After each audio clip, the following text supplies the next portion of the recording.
the greatest moment in my life. Jesus Christ, what a frightening little cut to with your face zoomed right into the camera.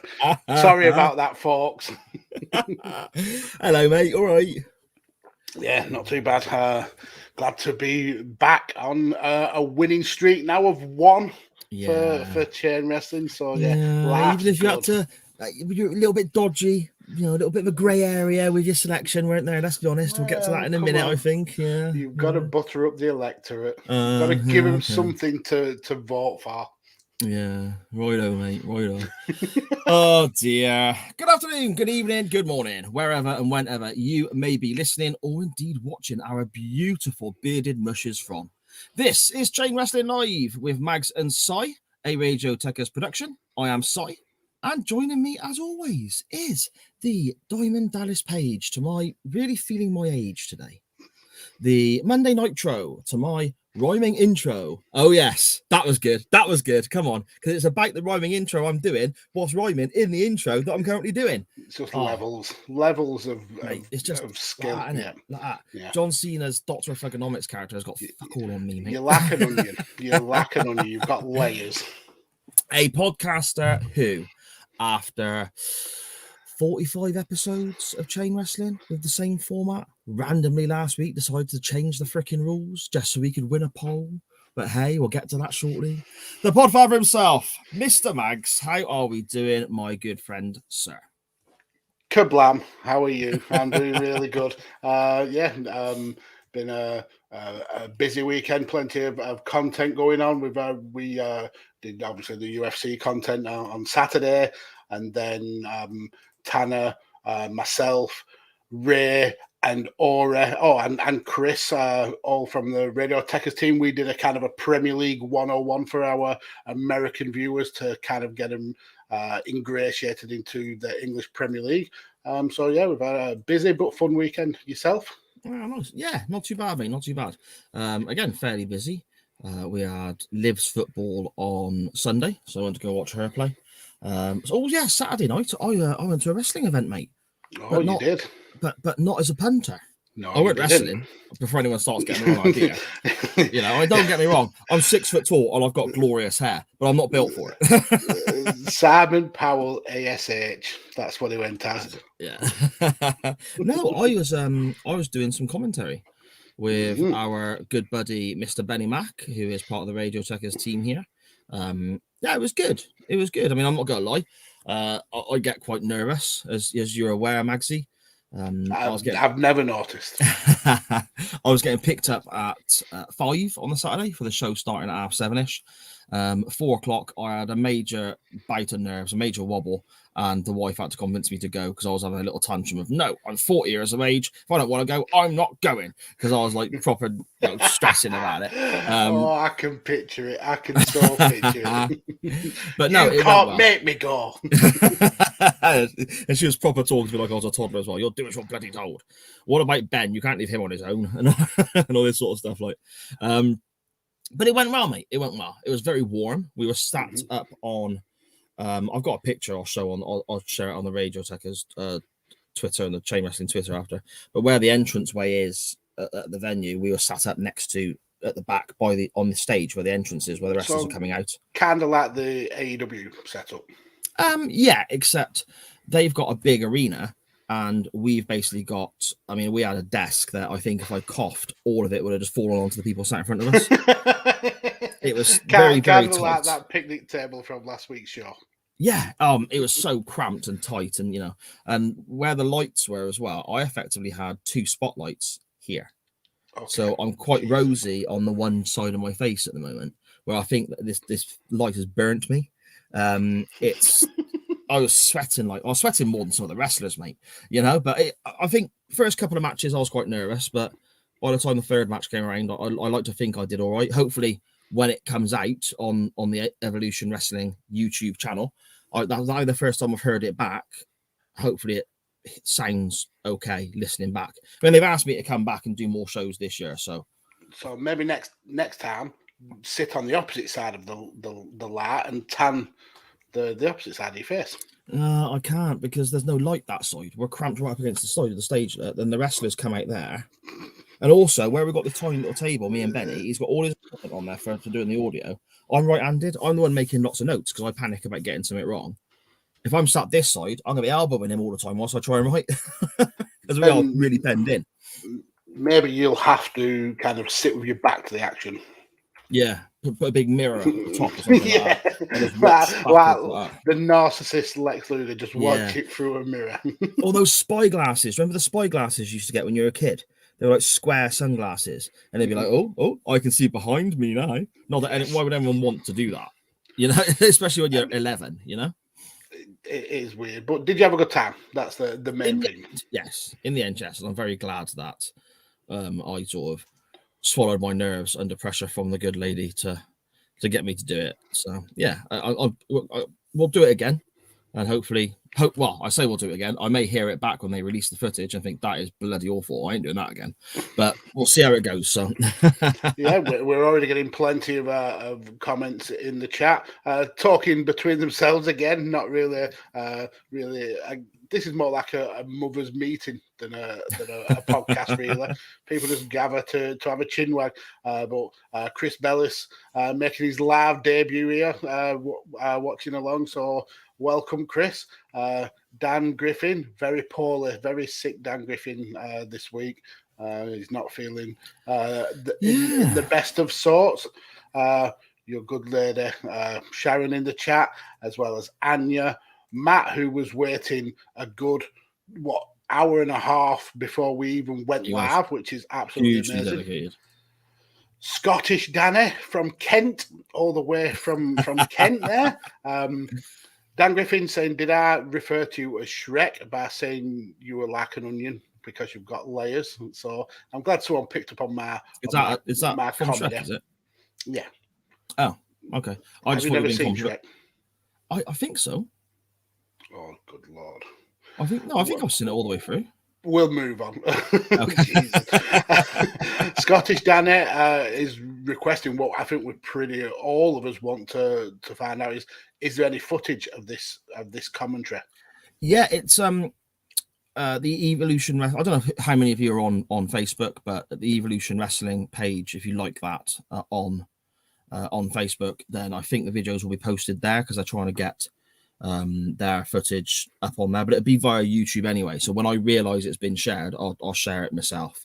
Mm-hmm. So hopefully you'll be able to catch it on YouTube or wherever on there as well. Like I said, first time ever doing anything like this live, very nerve-wracking. Please don't judge me on this. Let me get a couple under my belts before sort of deciding. We would all be in the same boat. No, if we ever had the opportunity to do something like that, we would all be as nervous as you would have been. So it's cool that you've been able to do it. Yeah, again, ultimately at the end of it, I enjoyed it. So yeah, pretty good. So Sharon is saying she's touched Adam Cole.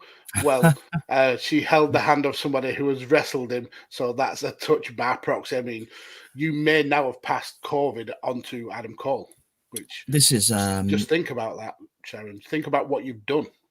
Lee Hunter, this guy. If anyone's seen Lee Hunter wrestle, he is good. He is very, very good.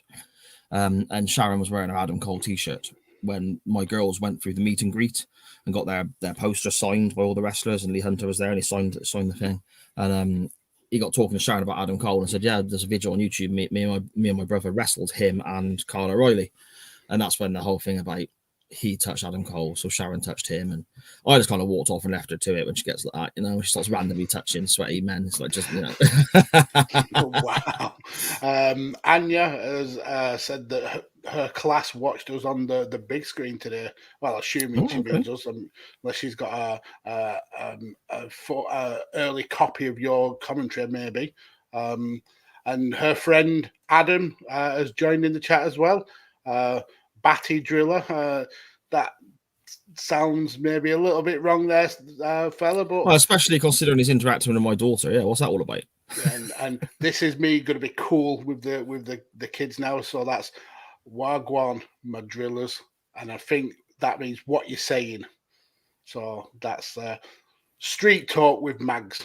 Street Talk with Mags. Jesus That's a Christ. whole different show, that is. It And I would certainly is. subscribe to that show.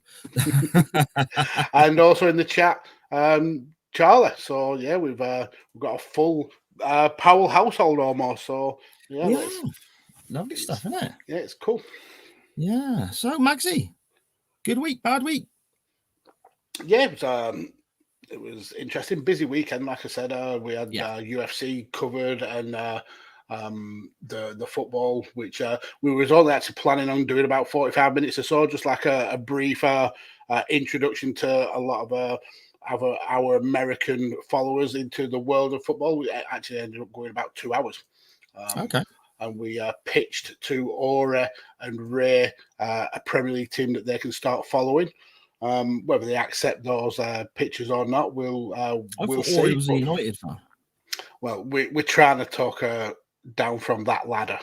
Don't listen to him, Ori. Okay, Follow so United with me.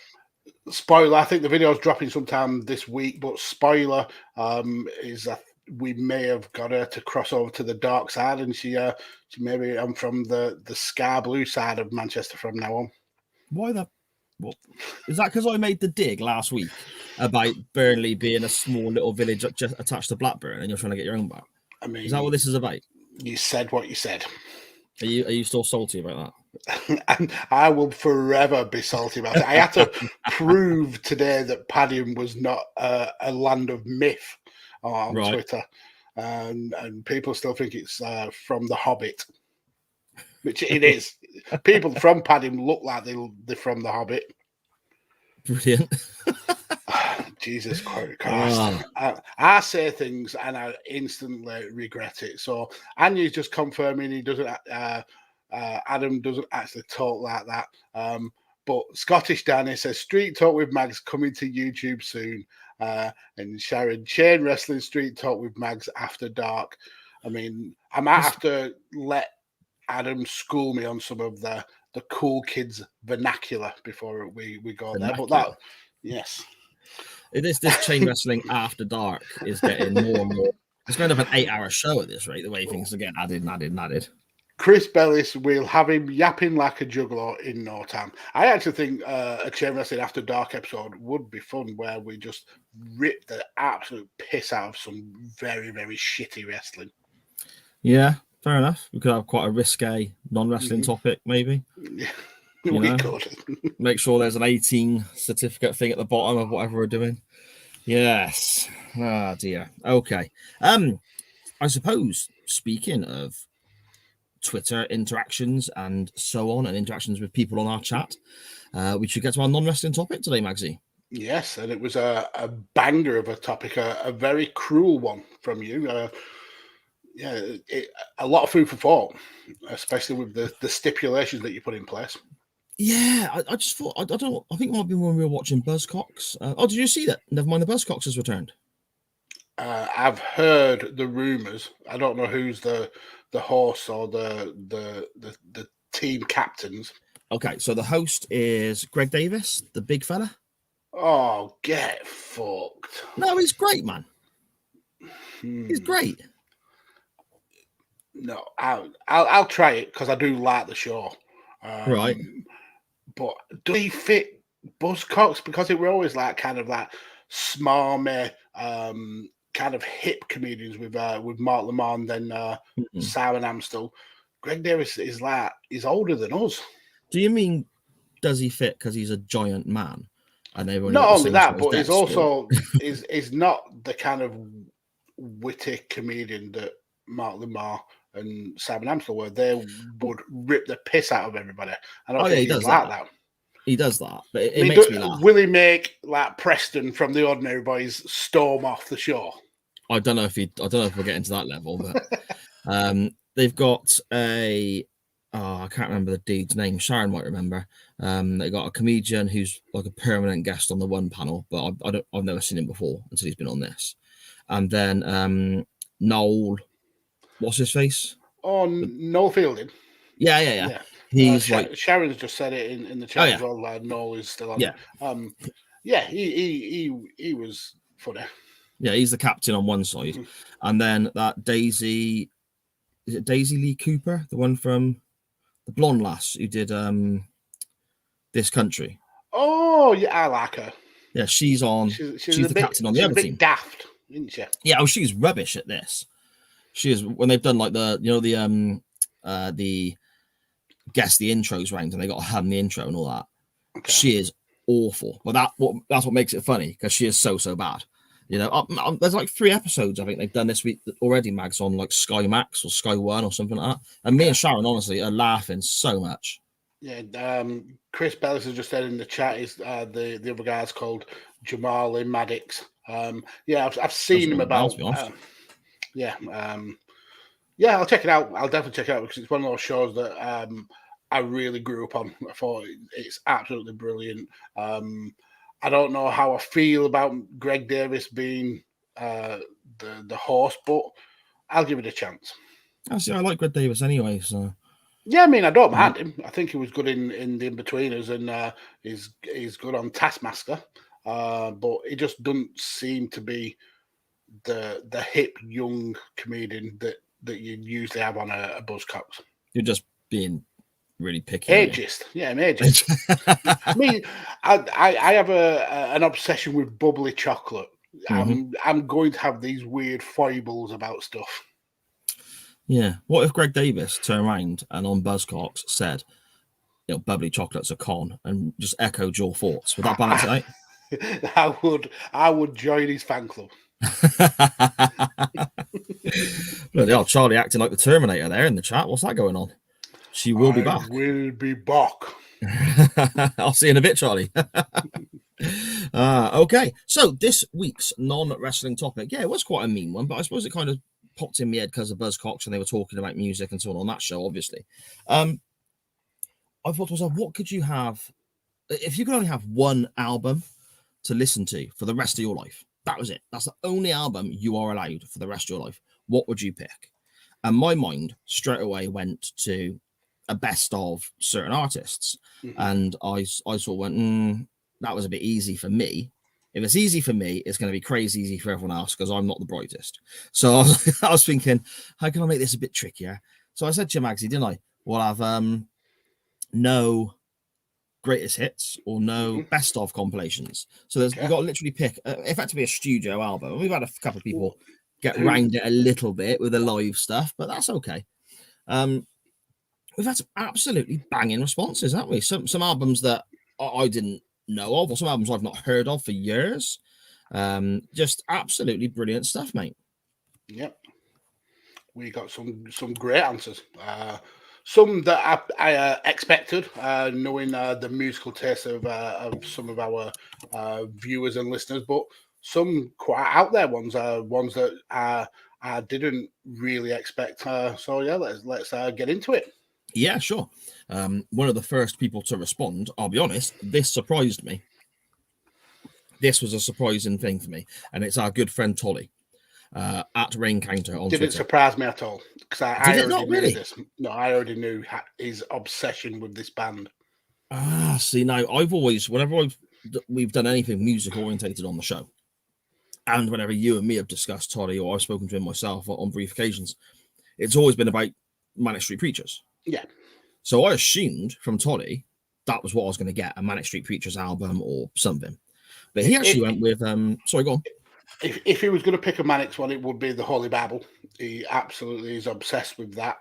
But yeah, he's I figured he would go with this album because whenever we've done Badlands, he's always really wax lyrical about his love for Electric Six and especially this album. So okay, yeah. So Electric Six Fire was his choice, but he continues not his favorite album, but if he could only listen to one, it would have to be that because it's overwhelmingly upbeat. Now, that album, Mags, is that the one with the sort of the big singles they had, like Gay Bar? Yeah. So they had Electric Six had 2 really big hits. Both were on this album. The first one was Danger High Voltage. Yes. And then the second one was Gay Bar. They kind of like faded away in terms of mainstream after that, but they're still. I think that they're still a very active band now.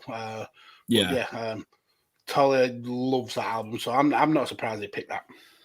Yeah, there was a fella who when I used to work at the before COVID hit and everything changed, everything got shut down and so on. I used to work at this warehouse car parts place that I ran with a few other guys, and one of the guys who worked there for us was in charge of the music, and he'd have a playlist of God knows thousands of albums just on shuffle all the time and so on.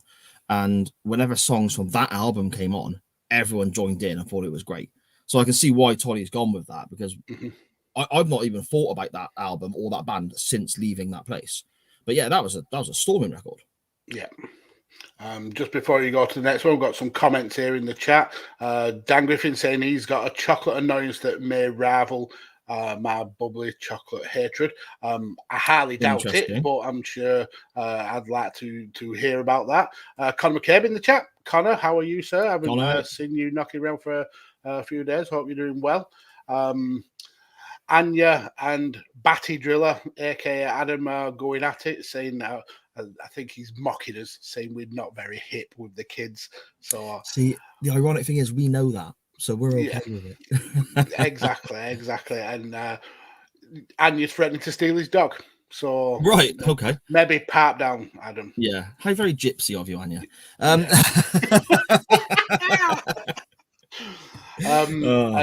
Andy from Bang Bang Podcast has said he saw Electric Six in Bristol, and he said the lead singer Dick is about 7 foot tall. Yeah, he's a very, very tall man. Right. I think he's 7. He's not Kane levels of tall. Kane, yeah. He's quite a spindly fella. They play Hull every year too. Lovely lads. So yeah, they're I mean, they're not really my cup of tea now, but those two hits were huge. So, and Sharon has to go lowbrow. The low-hanging fruit. Jesus Christ, Sharon. Yeah, I know you probably can't see because of the lighting and I'm a little screen at the moment, but I'm rolling my eyes at you. Radio Tekkers Twitter account responded. So this will be our good friend Tanner. And he confused you with this one. I didn't know what the bloody hell he was on about. He sent me a picture of some factory somewhere in Birmingham or some shit. I don't know. You know, Bristol. That's definitely Bristol. Yeah. So I just sent back like, what am I looking at here? And he responded with this, a more spread out screenshot, I guess. And it's Animals by Pink Floyd. Now, I see so much love for Pink Floyd from so many different places. Especially older people because they would remember them from when they were out and so on. Younger people discovering them, and they got this huge following and all that sort of stuff. But I've never got it. I've never got Pink Floyd, barring a couple of tracks. Obviously, Brick in the Wall's fantastic and a few others, but I've never got Pink Floyd. Same way I've never really got Zeppelin. Even though I'm a big rocker, I've never really got Zeppelin. So this album, I don't know if I've heard anything off it, Mags. Yeah, I'd never even heard of the album. I'm kind of like you. I'm not a huge fan of Pink Floyd outside like the major hits. I'm not a massive kind of like of that progressive, like psychedelic kind of experimental rock in the first place. But one thing that Tanner does have is he does have really good taste in music.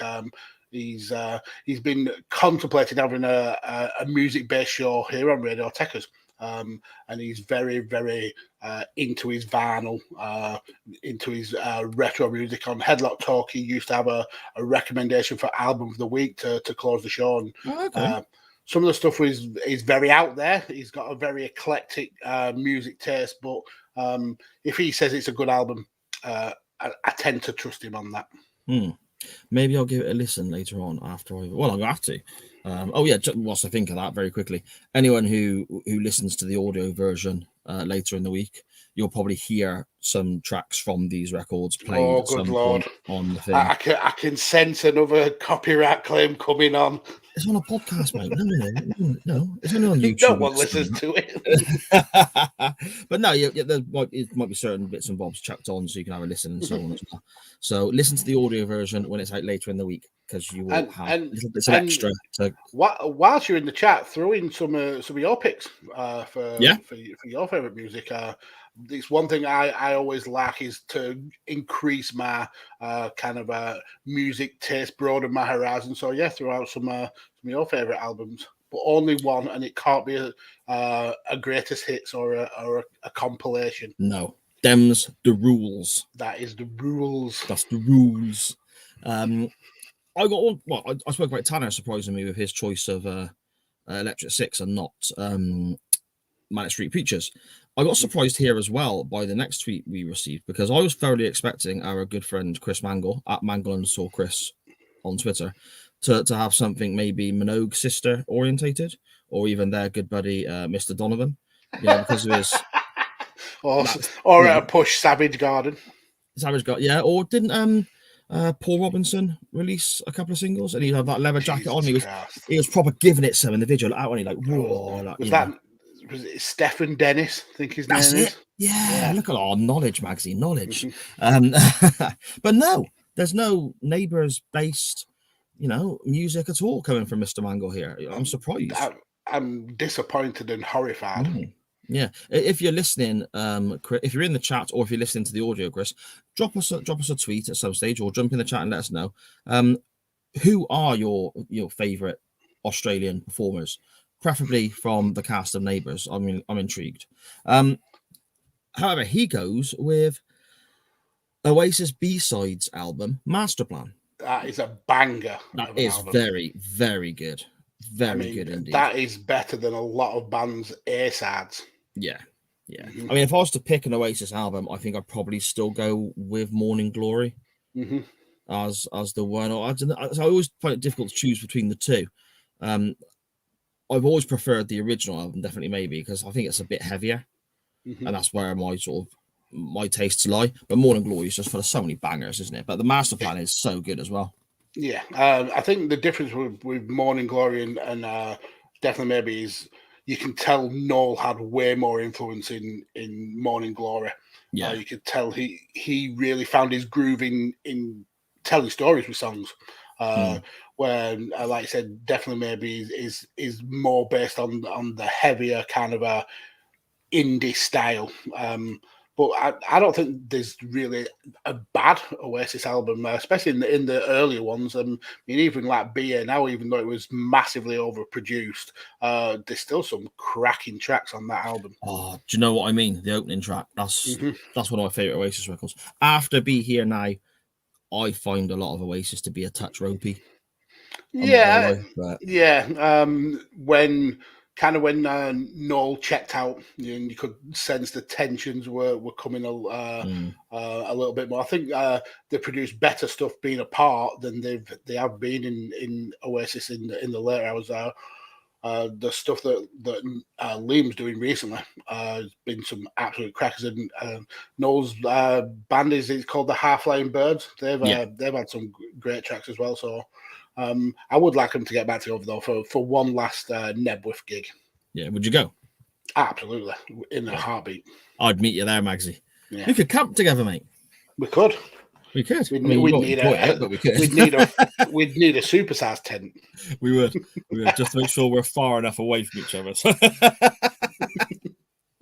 Mr. Mangle continues. The Dead Safe, In Hell I'll Be in Good Company. It's a music video he sent there. Apologies. Okay. He says that he's been listening to this. Count. No. Been listening to this on YouTube and gone all alt country on an alt country tangent. So okay, I'll listen to that later on. Thanks for that, Chris. He also kind of chirps in on good friend Danny, Scottish Juggalos pick. Good friend of the show. Absolutely great friend of the show. Danny picks Creed, the album Weather again. Creed weren't massively huge here in the UK, I don't think, but they had some decent size hits. I think My Sacrifice is probably the biggest one. And Chris Mangle tends to agree. Says that it's class. And it's quite apart from the Stone Cold commentations. I mean, the WWE did like to use that kind of like soft rock music in their promos, and they churned out great promos. Because I mean, My Way and the My Sacrifice one. So yeah, that's a great pick by Danny. The lead singer, is it Sapp? His name, Scott Sapp or Sapp? Sean like Ross Sapp. No, that's somebody else, isn't it? That's a dude on Twitter. What are you on about? He sounds like he's singing just through his nose, though, doesn't he? Or someone's pinched his nose. You know, they were huge here in Kent. Scottish Danny, the only Scottish man to live in Kent. Yeah, there we go. But it's a great pick. I do like a couple of their tracks. I wouldn't say I've given the album a lot of listens, but yeah, a couple of good tracks from them. I've got it. I've got the album. I don't know if I've played it. I don't know if I played it in like 20 years, but he proper sounds like he's like got a cold or something. All that sort of stuff, isn't it? Yeah. You know, I think that's actually lyrics from the song as well. Look at that 20-year memories, that. You nailed it. That's it. I'm done. I'm taking my headset off. I'm going. Mags, you're on your own. It ain't getting better than that. I was on this week's Bang Bang podcast, and I have a tendency to sing on podcasts. I don't know. It's a weird foible that I've got. What did you sing? Do you know what? I can't even remember. Oh, I closed the show with you've been on Bang Bang recently, and you have to one of the kind of like endings that they've got now is you pick the outro music. Yes. So everybody's been on and picked like wrestler theme tunes, which is obviously the norm of it being a wrestling podcast. So I curveballed him, and I made Andy dig out the Santino Marella rap. Oh dear. What do you mean, Oddie? It's one of the best bits of WWE in the last 20 years. I'm looking forward to listening to that. When he raps against William Regal cheating to win his RC title. Right, okay. It's a banger. I'll check that out. I don't really remember that happening, so that's going to be quite interesting. It really did happen. I promise you. And I have never forgotten it. I chose the WCW Hulk Hogan theme. Because I reckon that's a banger, and Andy said it's awful, but I was like, it was awful. It wasn't awful. It was great. Yeah, you should be ashamed of yourself. It's got the red, white, and blue running through here. That's fantastic, mate. Proper cheese. Are you going to stop? All right. Okay. No more singing. I promise. Don't mute me again. Not old orange racist Hulk Hogan. That's it. Yeah, that's right. Back to our non-wrestling topic. We had Rob at UTT Rob on Twitter. So, and this is a bit more at my street, I think, saying he'd probably go with Metallica, the Black Album. Doesn't think he'd skip through stuff on Spotify. That album wouldn't be enough, but however, that's the album he would choose from. I can get on board with that, but for Metallica, for me, I like maybe stuff a bit earlier because this is when they stopped being quite as thrashy, I guess. I mean, I like Justice for All and all that sort of stuff. So, yeah. Well, I like more of the kind of middle of the career stuff that they did. Things like The Memory Remains. I really like the track they did for Mission Impossible. I Disappear. That's a banger of a track. Yeah, that's sort of yeah, you're right. I mean, this is the album that they sort of made a bit of a change. Before this, you had the likes of, like I said, Kill 'Em All and Justice for All and Master of Puppets. Obviously, oh my goodness, if you're into metal or thrash metal, that's to me that's like the blueprint on how to make a heavy metal album. That is superb. The story goes that with the Black Album, because they started using some keyboards and they cut their hair and they put a bit of makeup, like the black lines under their eyes for the poster and all that. There's a story that their producer tells that when the posters went up in Paris for the tour, the album stopped selling overnight. People just stopped buying it because they cut their hair and they looked that way. Wow.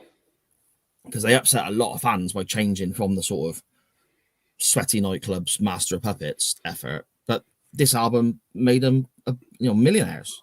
This kicked their career off, So, I'd say kicked it off, took it to another level more so. Yeah, I mean, you've got to remember that these guys are artists, and they probably felt that they were maybe stagnating in the genre they were in, and most kind of musicians do want to experiment. That's the whole point of music, that you have fun with it and you experiment, and that's the direction they went. And like I said, it made them absolutely massive millionaires. Yeah, exactly. And again, you want to be playing bigger arenas, making more money. If that's what you want to do, you look at, say, Megadeth. Ex-Metallica member left Megadeth. Dave Mustaine left Metallica to start Megadeth, or was kicked out and whatever. He still very much plays the early Metallica sound of that kind of mid to late 80s thrash metal. They're still playing little venues dotted around where Metallica are playing stadiums. So I suppose it shows, And every album that they drop is a huge deal, even if it's terrible, which most of them have been recently. Yeah. Oh, Saint Anger. Oh my God. The title track's bearable. The rest of it's just absolutely dog dirt. It is. Sharon in the chat saying you should hang your head in shame, Simon. I think After that's from singing. The Hogan thing. And then I don't think she's a big fan of Metallica, because she said someone suggested the other day that I put a Metallica song on a playlist. I politely declined. And by politely, I think she means very rudely and viciously declined. Yeah. The thing is, when you talk about Metallica, all I can hear in my head is James Hetfield going, yeah, yeah. Because that's all he does, like every song in it. Yeah, yeah, yeah. That's my James Hetfield impression. Does that work? It's brilliant. I thought you were in the room. Thanks, mate. I know I could count on your sport, Magsy. Yeah. But Rob wasn't the only person who actually brought up that album. No, very true. I mean, this is actually one of the few albums that got love from different people, yeah. Chris in the chat, who was also chastising us for hating on Saint Anger. Listen, it's crap. You know it's crap. We know it's crap. It's the way it's produced. It sounds like is Saint Anger the one that did a concert in a prison? Yeah, the video for the actual the video for the title track, Saint Anger, is in the prison, and it sounds like it sounds like it was produced in the fucking prison. Lars Ulrich sounds like he hasn't got a drum kit. He's just got like a couple of pots and pans out of his mum's cupboard, and he's beating them with his metal cup, and he's just like grinding against the bars. Yeah. But stop that now. Chris agrees. He says Metallica, the Black Album. He says it's the most perfect album I have in my collection. Even I couldn't listen to RCP for the rest of my life. I mean, I get there's a lot of love for RCP, and it seems to be such positivity. It's just something that is never really kind of been on my radar. But yeah, good on him. If the amount of kind of love the Juggalo community spread it's super, but it's just that kind of music is not really for me outside of the song about magnets. That's a banger. ICP, yeah, Insane Clown Posse. Shaggy Two Dope and Violent J, I think he's called. I know nothing by them. Well, I read that when he tweeted that in ICP, and I'm not gonna lie, for ages I was racking my brain. What's he on about? Do you think he spelled Jim Crockett Promotions wrong? Yeah, and I was like, that's it. I'm thinking an album with like the Midnight Express guesting on it or something like that is, So when you get a chance, go on YouTube and search Insane Clown Posse Magnets, because they do a song where they don't. Part of the song is where they say, how do magnets work? Like they don't understand how magnets work. Right. I think the song might be called Miracles. I think it's called Miracles. I'll check that out when we're done here, when I'm editing. I'll have a little listen to that as well. Oh, okay. Speaking of people who confused me a little bit, it wasn't just ICP that puzzled me. I was confused a little bit by our good buddy Millwall Chris. Yes. At Millwall Chris 1 on Twitter. He said he doesn't really like music. Now he was winding me up, but I didn't take. There's no tone of voice or anything like that on Twitter, is there? So I took it as he genuinely doesn't like music. And I was like, no context at all. I was like, what a weirdo. And then he called you a weirdo. Well, he calls people who doesn't like music a weirdo, and said it was a joke, sir. It was a joke. It was a joke. Was a joke. But his selection is quite funny. Well, the Macho Man Randy Savage album, Be a Man. Savage. I love Randy Savage, but before he died, he made this rap album. Randy Savage rapping. It's all about hating Hogan, isn't it? Yeah. Isn't it all about hating Hogan? Yeah. The song "Be a Man" is basically him challenging Hogan to a real life fight. Mm-hmm. I'm not sure Hogan responded. I mean, maybe Hogan's got an album in the works then before Macho passed away. A country album where he sings back, name your time and place or something. I don't know. Maybe that's in the works, but check out his eyebrows. Oh my word, look at that. They're horrific. He looks very cross, doesn't he? I feel that Millwall Chris is maybe taking the piss with that pick. Yeah. Mm-hmm. Yeah, I think so. Well, I don't know. The way I see it, that's his answer. So if he's got to stick with that now. If he's ever trapped on a desert island, that's what he's taking with him. Man, that's it. Macho Man Randy Savage. Anya in the chat on Twitter, she responded, "Fuck Love Free Over You" by the Kid Laroi. Can't wait to see him live again in April. Such an amazing talent for a 17-year-old. I've got no idea who that is.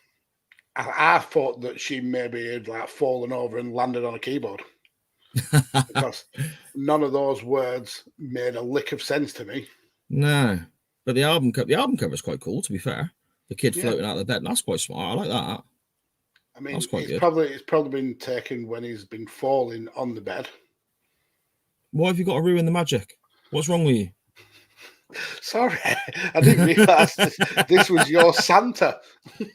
You're just like, you're the sort of bloke who goes to like a magic show and points out how the woman's been sawed in half, haven't you?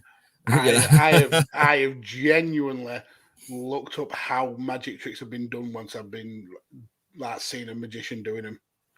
And you tell the missus? The missus go to shows with you. And she's as bad. She's as bad as me. She doesn't like surprises, and so she wants to know how things like that are done, because let's be honest, it's not magic, it's sleight of hand and trickery. There's no such thing as magic. Wow, we'll see. so Conor Mccabe, another someone who is a lot younger and hipper than us, he's saying that he's a rapper that's cool with the kids right now. And he's a platinum selling artist at 17. I've never heard any tracks from him, so I'm sure he's incredibly talented. And the thing is, as well, to get to platinum selling level is a lot more difficult. Well, it's not a lot more difficult. You've got to sell the same number of records, of course, but people don't buy records anymore. This is the conversation I had with my other two daughters, Charlie and Liv. When I thought of this topic, I asked them, "What do you would you have an album that you would listen to, like as your only album?" The question that we're asking here, and both of them were like, "No, we don't listen to albums. We listen to just random songs on YouTube or Spotify or whatever." And apparently, people just don't listen to albums anymore. Yeah, it's weird because when albums would drop, there'd be queues outside some record stores for the latest album, and you just don't get that now. I used to queue outside our price or whatever for when Iron Maiden released a new album. I'd be there. Yeah, well, we used to do it outside either Woolworths or HMV, and if you didn't queue up, you weren't getting that album because they would sell out. Yeah, you have to wait for the next delivery and all that sort of stuff, wouldn't you? Yeah, totally. Yeah, it's fun. I mean, the internet's a fantastic thing, but there are some things. I love being able to just go on Spotify or go on whatever platform people use, type in an artist's name, and listen to them. That's a wonderful thing to have. But I like also having I got some records, some vinyl and so on, but I like having the actual CD as well, the material product as well. The physical collection. Yeah, because it's not quite the same, is it? No, and again, we covered this on a podcast. I was on Five Nerds a while ago, and we were talking about like the spate of digital releases for video games, and my stance has always been if you can get a digital copy versus a physical copy, I will always get the physical copy because it's something tangible. It's there in your hands. You can see what you've paid the money for. But if you buy like a digital game, or even if you subscribe to a digital music streaming service, they could always crash. they could always disappear. The companies could go bankrupt, and you've lost that then forever. You won't have access to it. Whereas if you've got the physical copy, it's there. You can always play that music, or you can always play that game. So yeah, I always have a penchant for physical copies rather than digital. But saying that, what, sorry? Penchant, I mean, a preference. Oh, I thought you said pawn shop. I mean, I wish I had a pawn shop. That would be actually quite badass. I always have a pawn shop.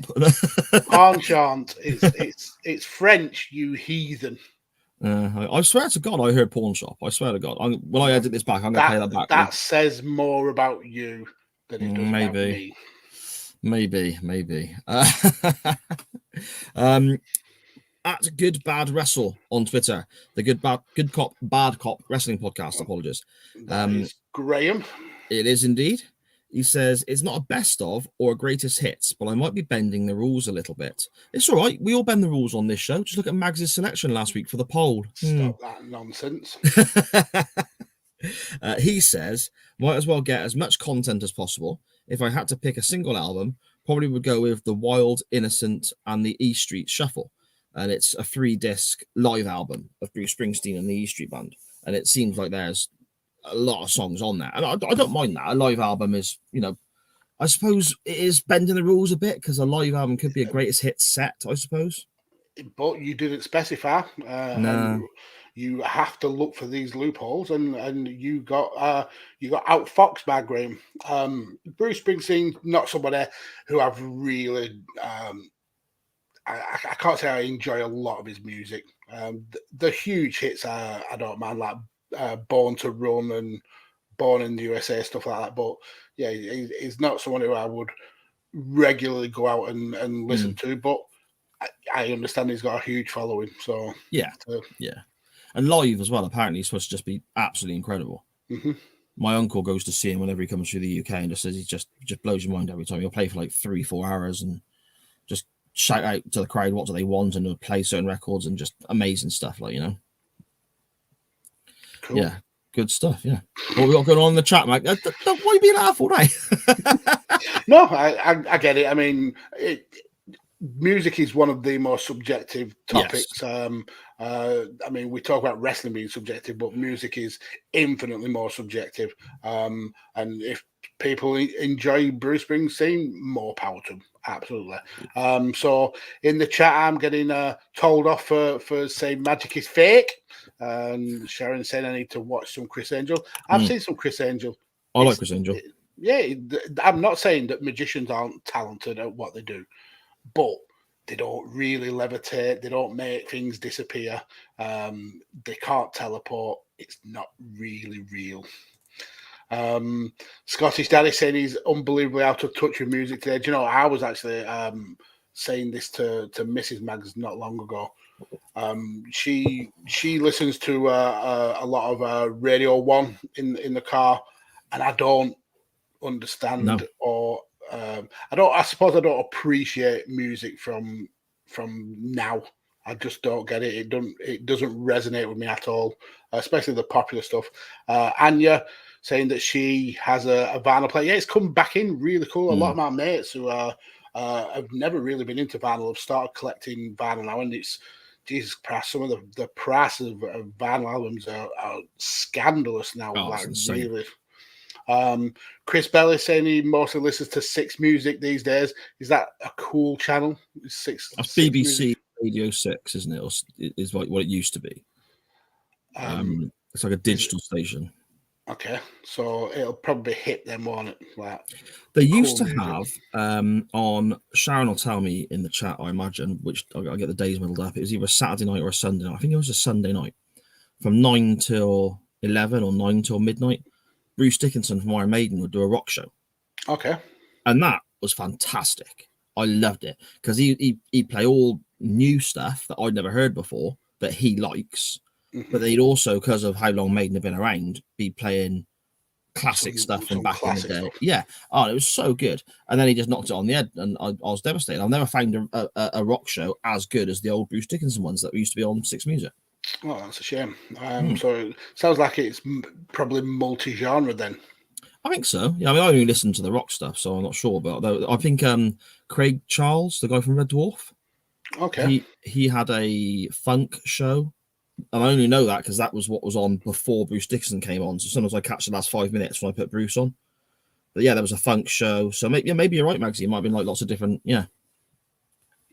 So we've got Danny, who's part of the Woolworths crew, queuing up for his goodies there. Sharon saying that she's the same from Danny saying he was out of touch with music earlier on. He said, but I'm 40 now, so I guess that makes sense. Andy confirming that I said pawn shop, and if I had a pawn shop, it'd be in between a Greg's and a Subway. So I've always got something to snack on whilst I'm selling my porn, I suppose. Jesus Christ. You always got something to snack on, like, you know, you got like the sort of ready to eat. Yeah, they got the undies that you can eat, aren't you? And you've got like Jesus Christ. I don't know, flavored lube or whatever. Do they do that? Let's move on. Jesus, we're going to get cancelled again. Sharon saying she agrees with me about Spotify pulling music. One of her favourite Pop Evil songs recently got pulled. Bang Bang Podcast showing his age now. He's got a Bruce Forsyth live album. Yeah, I'd believe he'd listen to that on the regular as well. Come on, love, slap a bit of Bruce on. Chris Bella saying he nearly went with Talking Heads' live album, but it's better as a movie than an album. Very, very visual, as you expect from David Byrne. Yeah, I mean, he, for me, is one of those kind of artists who I don't get it, but I understand the art behind it and the kind of the thinking outside of the box mindset from people like him. Okay, yeah. Then we've got some Bruce Forsyth impressions going down. Nice to see you, nice. Followed on, Jesus Christ. The irony of a wrestling podcast spilling the beans that another form of entertainment isn't real. Do you know what? That is a great point. Never, ever besmirch the fact that wrestling is real. At least to us, God damn it. Yeah. I don't get what he's trying to hint at there. I don't understand the subtleties of that comment. And then Sharon, I assume this is aimed towards you, but oh God, I can't remember. You listen to a lot of shit. Yeah. And then, oh my God, Dad, traumatize me. Why don't you? From Anya. I mean, that's a daily occurrence, surely. Look, I'm just saying that maybe Magsy would sell these in the chain wrestling pawn shop. I'm not saying that I ever used any or had any. You know, it is what it is. You knew about them, though. And anyway, Anya, you say about traumatizing you. Okay, anytime I answer a message from you on WhatsApp, your profile picture is you standing a certain way and some young lad with his hand on his arse. That's not what your dad wants to see. Okay, so why don't we just wind that in? All right. I mean, her next picture would be with a lad who had broken fingers, if that were me. Well, yeah. Yes. Graham from Good Bad Cop Wrestling Podcast continues. Some candidates he did consider. Yeah, cheating by throwing in more. A short list is all right as long as you gave us a definitive answer, I reckon, mate. Okay. I mean, I don't agree. But all right. Well, the rules. So what can you do? Misplaced Childhood by Marillion. Full Moon Over Dirty Hearts by InXS. Oh, yeah. Okay. InXS. Yeah, signed. 7 Ways, Paul Van Dyke. Don't know what that is. So Paul Van Dyke's like a DJ. Okay.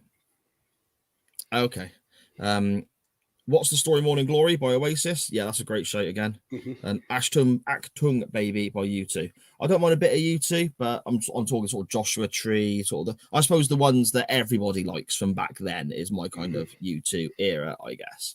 What that says about Graham to me is that he's got a very eclectic taste in music, because you don't see many people with InXS and Marillion and Paul Van Dyke on the same list. So I mean that's a really cool list. Yeah, signed. GH on Twitter at Carrie the Gary. Weezer the Blue Album. Reckon you could get 30 or so more years out of that. Yes, and he got some grief from Andy from Bang Bang podcast. And he said, "Say it ain't so." Gary says, yeah, it's a great song, and Andy's actually said it's a great album. He's actually debating his choice. I mean, you've said the Bruce Forsyth album now, so you're sticking with that. He said, taking Gary with a really kind of cool way to circumvent the rules. Take a cassette, tape your choice on one side, and put the Blue album on the B side. That's the best way to get around the rules. Look at fictional rules put in place, and our Twitter friends and viewers and listeners are trying to find ways of breaking these rules. It's brilliant. Yes. I used to enjoy cassettes because you could do stuff like that, though. Mm-hmm. Because LPs, or you could tape off the radio. Yeah, and try and stop it before the DJ came in. Yeah, and I had a cassette that had Ultimate Sin by Ozzy Osbourne on one side, taped off one of my uncle's records, and on the other side, it had the very first Wasp album, the self-titled Wasp album from 1984. And I wore that out because I loved both albums. So you finish one, it would go clunk, turn it around. Oh, brilliant, Ozzy's on. Play that, clunk, turn it around. Oh, brilliant, Wasp are back on. And I just play that tape over and over and over again, you know? That's I mean, not really my cup of tea, but I do get that passion for the music. So yeah, that's cool. Yeah. Anya responding there in the chat here. It's not some random lad. Gosh, I ain't no hoe. I'm not a hoe. It's Mr. Harvey is her boyfriend. I expected it to be Harvey, Anya, because if it wasn't, I imagine he would object to some lad having his hand on your arse. Either way, I'm your dad. Don't really want to see it. It's what it is. And Andy in the chat yet again showing his age. I love Paul Van Dyke in Diagnosis Murder. What a great show. Was that not Dick Van Dyke? No, Paul Van Dyke was in Diagnosis Murder. Oh, was it? Okay. Yeah. He did that song about he did that song with Mary Poppins as well, didn't he? Paul Van Dyke. He remixed it. He was the Cockney chimney sweep. Yeah, that's right. Yeah. And he released like 4 or 5 remixes of it because obviously he's a DJ, isn't he? So. Yeah, he is. My awesome wife, Sharon Correa, at Sharon Correa 13 on Twitter. Check her out on Amazon for her amazing debut novella. That's right. A Beautiful Lie by 30 Seconds to Mars. Love this album. Okay. Now, I was never a massive 30 Seconds to Mars fan. I'd seen them live without realising, and it weren't until me and Sharon got together that she pointed that I realised that I'd seen them live, waiting for Megadeth to come on at a festival. But playing this this album as much as Sharon did, this is literally going right back to when we first got together. So that's 13 years ago. If I'm wrong, I'm going to get grief in the chat now. I think it's 13 years. It grew on me. And now there are certain tracks from that album and other 30 Seconds to Mars albums I really, really like. Mm-hmm. Not a band that I've ever... I mean, I can't name one track from 30 Seconds from Mars. I bet there's a couple of tracks from this album. If you heard them, you recognise them. I've probably heard the songs. I'll probably know the songs, but I don't know a lot about the band. So I'm sure they're great. Just I don't know about it. So they can't be that good. No, fair enough. Really. Fair enough. Oh, hang on. It's Mr. Jared Leto, isn't it? Who Sharon adores as well. But now is he the front man? Yeah, he's the main dude. I know of them. Yeah. The first album is quite heavier. This album came out.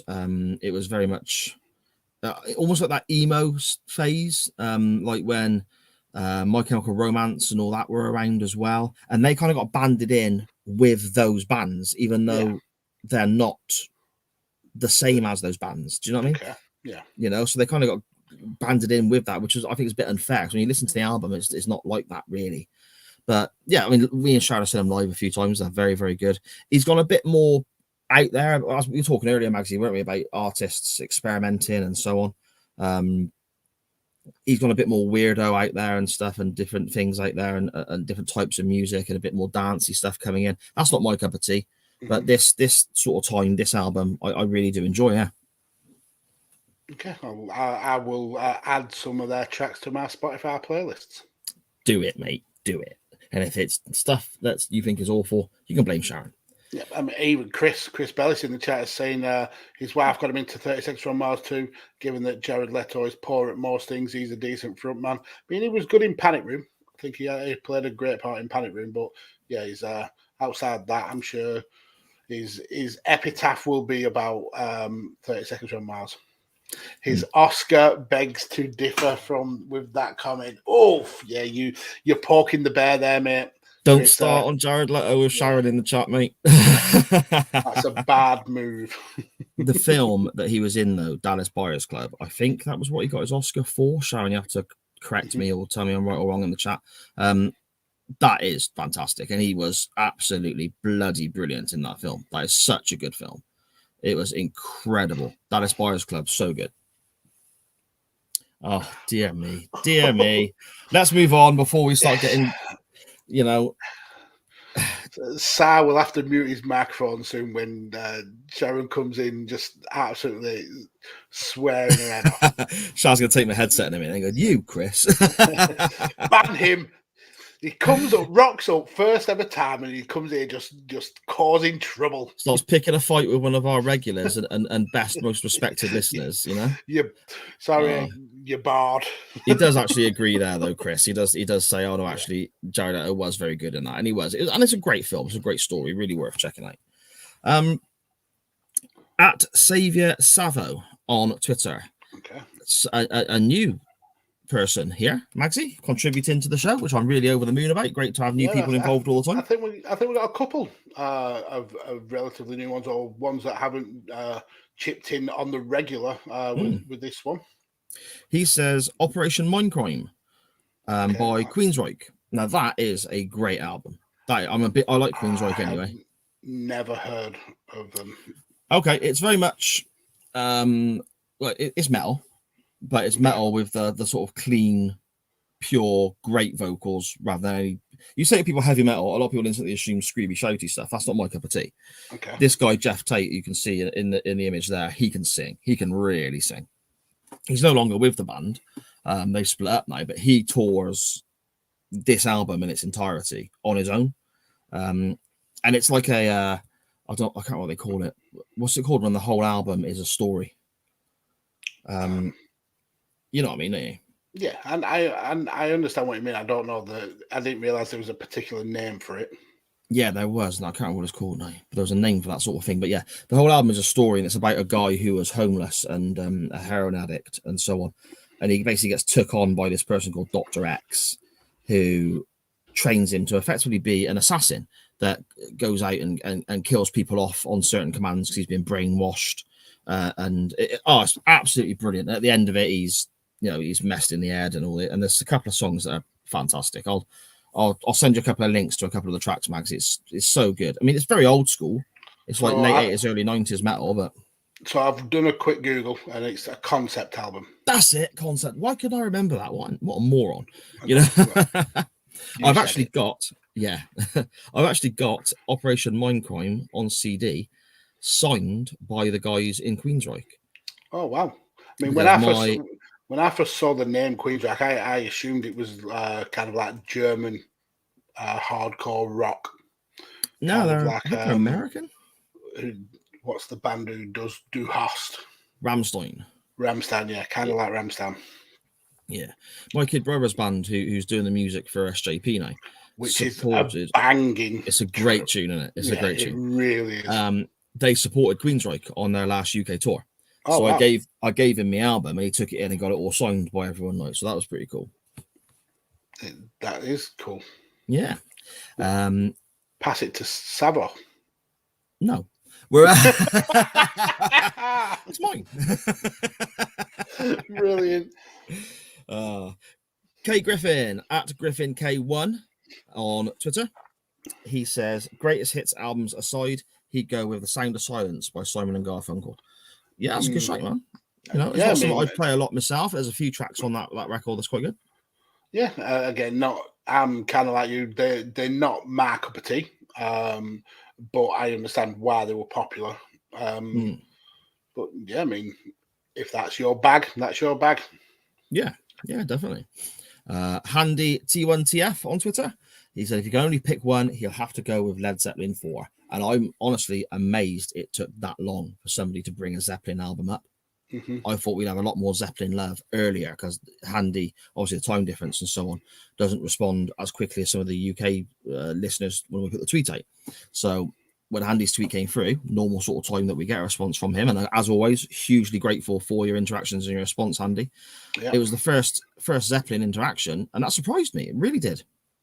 Yeah, I mean, maybe it's because it's been so long since Zeppelin's heyday that, and we have a youngish demographic, I suppose. But yeah, I mean, Zeppelin was again not one of those bands that I was particularly into a lot. I do like some of the bigger hits, but I know that this album is massively popular. Do you want to hear something really controversial, Mags, that I know is going to piss people off who are Zeppelin fans? Go on. The band Heart, who did Alone, the two lasses, the sisters, they do a cover of Stairway to Heaven, and it absolutely dicks on the Led Zeppelin version. It is 10 times better. Well, the thoughts and views of Sam are his own and are not representative of Radio Tekkers. Mate, Ann Wilson from Heart. I've been lucky enough to have seen so many bands live that I can't even count. I've seen pretty much, barring Poison, I've seen every band I want to see live. I've had the opportunity to do that, which I'm really fortunate about because I had a big long list. That's awesome. Ann Wilson from Heart, hands down. And I love Bruce Dickinson from Maiden. I love certain showmen like Dee Schneider from Twisted Sister, all these guys, you know. Ann Wilson from Heart is by far and away the best vocalist I've ever seen, and it's not even close. You know, there's no competition for me. Heel turn by Psy. I'm upsetting all the Zeppelin fans. We'll move on, shall we? Before you know the numbers start radically dropping. Another name I don't recognise actually, Magsy, at Pigs Bladders on Twitter. Yes, that was one that and Ian Jackson. I don't think they've commented before. But yeah, Pig's Bladder. Another shout for Metallica. So that was definitely the front runner for this topic. Yeah, definitely. I mean, I'll be honest with you, that's not my choice that we'll get to shortly, but I could be happy enough listening to that because there's enough good tracks on there. You know, what did the gentleman or lady above Mr. Ian Jackson say there, Max? Because I've not got that one. So Ian Jackson said, gun to his head, it would have to be Red Hot Chili Peppers, Californication. It's the only album that he will never skip a track on ever. And, you know, that is peak Red Hot Chili Peppers for me. I think that's a banging album. I never got the Chili's, really. A couple of tracks here and there, but... Yeah, that album, I wouldn't pick that, but that album's got some of the most haunting... most gifted musically talented guitar work that I know. It was certainly in my musical sphere. The stuff on Scar Tissue and on Other Side, yeah, it's just brilliant guitar work. Okay, I'll have to give it a listen. The Interstate Wrestling Podcast at IS WrestlePod on Twitter. Okay. First of all, before we move on, Pig's Bladder and Ian Jackson, was it? Sorry. Yes. Great to have you contributing to the show. Fantastic stuff. Keep it up. Join us for a live. Let us know what you think of the audio. If you're here, keep it up. Awesome. Great to have new people involved all the time. Really appreciate it. Absolutely. More than welcome. Yeah. Interstate Wrestling Pod says, another great question. Yeah, because we're freaking awesome. You know, obvious. I've got to give Sai's props. This was a Sai idea, and he's absolutely nailed it this week. Yeah, but at the same time, maybe my idea. I run it past you as well. So if it was shite, I'd like to think you'd veto it. So it's a team effort, Magsy. Well, I will happily take that praise. He's going to go with what I thought Tolly would have stumped up with. Everything Must Go by the Manic Street Preachers. Lead single, A Design for Life, is still one of the most perfect songs ever written. And that is a banger, to be fair. Mm-hmm. Yeah. This is when they really were starting to get heavily into politics. It's a great album. This was also, I think, when they were peaking in mainstream popularity as well. Yeah. So yeah, it's a great album. I don't think it's Tolly's favorite. I think it's still the Holy Bible is very favorite Manic Street Preachers album. But yeah, he again, anything Manic Street Preachers he absolutely adores. So yeah, fair it's enough. a great Fair album. That's another album that I can happily listen to all the way through and not skip a track. And it had some banging singles released from it. See, these are some albums. I mean, we're going to get to this next one that's already on the screen. Thankfully, you sort of preempted where I'm going, I think, Max. But there's albums that I've not listened to for 20 years that people are bringing up. So I'm going to have to go back and check them out. And I'll try and check them out this week and report back next week. And in true chain wrestling fashion, when I say I'll report back next week, it's not going to happen because I'm going to forget. But the sentiment right now, right at this exact moment in time, I have the full intent of doing what I've just said. Okay. Connor, if you're still in the chat, mate, thanks for contributing to the show. NWA Straight Outta Compton, the greatest rap album of all time. 100% not in my wheelhouse. Don't know anything about it. Know nothing about them. When I read NWA, I thought instantly of Lex Luger and Flair. He was like thinking Trevor Murdoch, the new champion there. Yeah, let's not go down that. But again, it's not my type of music, but I recognise the album cover. Mm-hmm. And I'm like you, and I know a little bit more probably about them than you do. Rappers is something that I have listened to a lot over the years. Would I say it's the best rap album of all time? In my opinion, probably not. But I do understand the kind of significance of this album. This really captured the zeitgeist of America and the black community when it was released. So it's massively influential. Bang Bang Podcaster saying he was more of a Public Enemy guy. Not another kind of group that I don't really get into, aside from a couple of the main tracks. And you're saying she agrees that it's a great album, and it is absolutely a great album. For me, I think rap, more recent rap it seems to be better in terms of wordplay and storytelling than the classic rap. So I think people like Kanye, before he went absolutely batshit crazy, the stuff he did with like College Dropout and Graduation, 808s and Heartbreak, are much. He tells better stories than this, but it's still an absolutely banging pick. Okay, fair enough. I mean, is the best rap album not the obvious Big Willie style by Will Smith? Getting jiggy with it, na na na na na na na. That's actually a banging album. Yeah, I said that purely in jest, but you know, our good friend of the show, Steve-O at Total Steve-O, he says, "Blimey, the one album I've listened to the most is Kill Switch Engage's Alive or Just Breathing. So probably that, and that is a stormer. That's a lot more up my street than Will Smith. It's absolutely brilliant stuff. There's a couple of live sets you can't get enough of as well. Can listen to over and over. Kill Switch Again live DVD, and recently Lorna Shore live for a Revolver magazine set. But yeah, he says initially his choice would be Kill Switch Engage, Alive or Just Breathing. And yeah, that is a bloody great album. Kill Switch are great. I love Kill Switch. Yeah, we've had this conversation before about Kill Switch Engage. Not a band I know a lot about, but again, I understand why people like them. I don't know this album at all, and again, I don't think I could name one track that they've released, but if it makes you smile and it puts you in a happy place, absolutely good on you. 100%. And that's what music's all about. You know, it's such a mood changing thing. There's, just emotion in so many songs that, that you're going to get attached to. And that metal and rock to me is my personal taste, and I can find music in that genre for any mood I'm in. And it's the same for anyone else listening to hip hop, whatever, The magnificent Matt Willis at the Matt Attack UK on Twitter.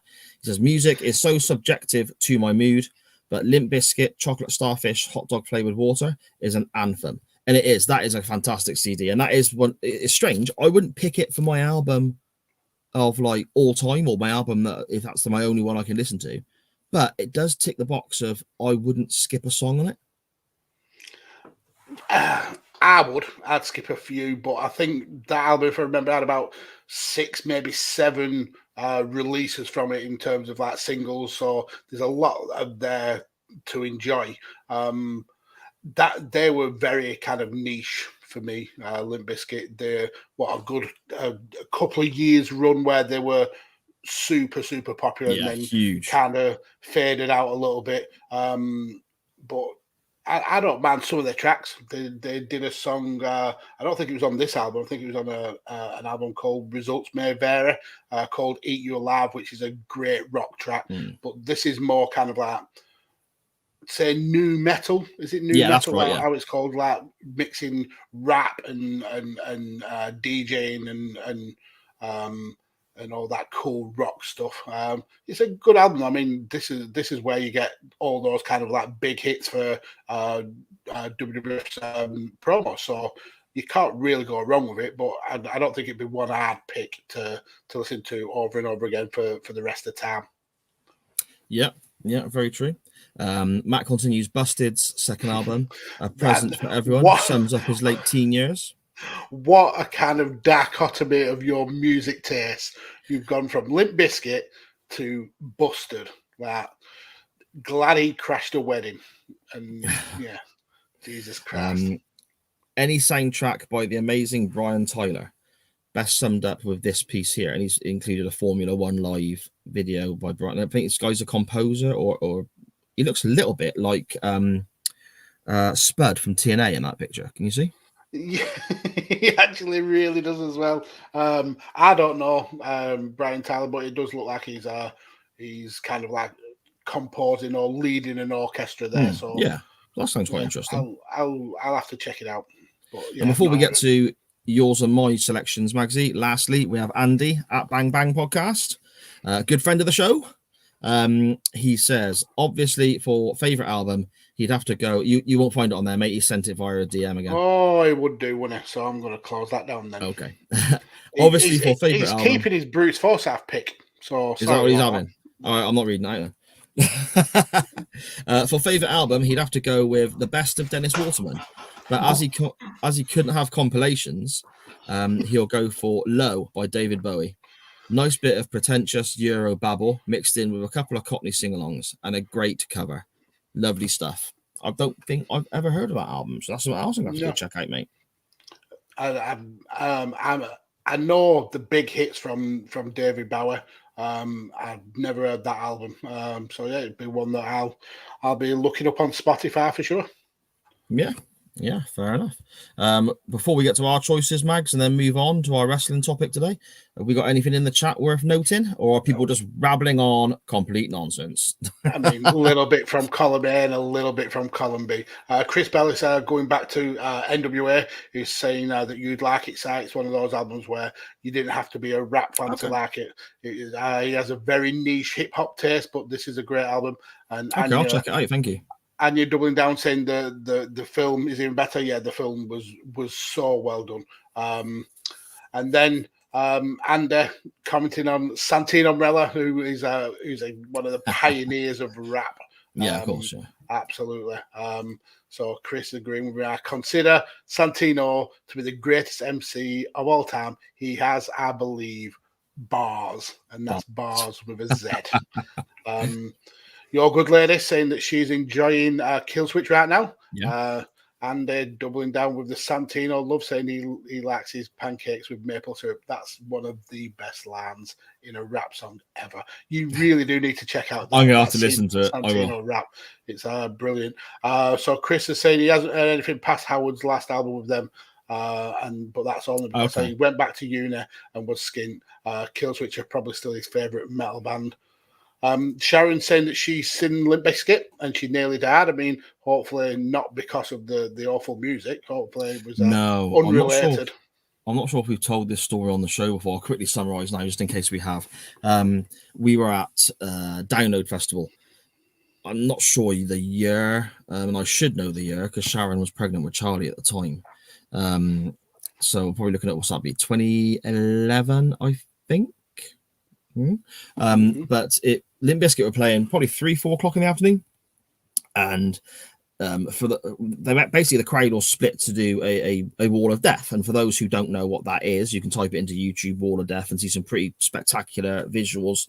But it's where a heavy song slows down for a certain period, and before it kicks in again, the crowd part. Not all of the crowd, but a big section of the crowd, the pit, so to speak, part ways. And they stand a good distance apart, rocking back and forth as the song builds back up, builds back up, builds back up. And then when the music hits, they just rush each other and basically just smash the shit out of each other. 2009, Sharon says there. Thanks, Sharon. Now, Sharon at this stage was many months pregnant, with Charlie, looking for somewhere to get a bit closer to the stage, potentially. And it's rammed it down. There's 100,000 people there. And all of a sudden, this big gap opens up. So Sharon's like, well, let's go down here, Si. And she's off. Yeah, they've parted ways for me. Yeah, and she's trudging right down the middle of this wall of death. And I'm not paying full attention. I was doing something else. And I turn around and see her, and I'm like, oh, shit. So I runs after her, grabs her, come on, get out of here. The music hits. They all come rushing in together, and it was like, whoa. So, yeah, that's basically the story where Sharon could have got crushed. Jesus Christ. Yes. So, there we go. To lighten the mood a little bit, Anya in the chat saying "Carve the Sun" by Awake by Design is the best singer ever, and she says that's not just because that's her uncle. Yes. Awake by Design. Their new album is self-titled. That's the one I prefer the most. That's their third studio album. They've got another one out, I think, next week, which is a EP. A Unplugged album they did during lockdown, so well worth checking out. It's got a cover of Wind of Change by Scorpions on, which is a bit of an odd one for me. My brother covering that, but it'd be quite interesting listening to it. So yeah, there we go. Maxie, what about yourself, mate? What if you had one album that you could listen to for the rest of your life and nothing else, where would you go? Okay, so I gave Graham grief for kind of circumventing the rules, and as I normally do, I'm going to circumvent them rules myself.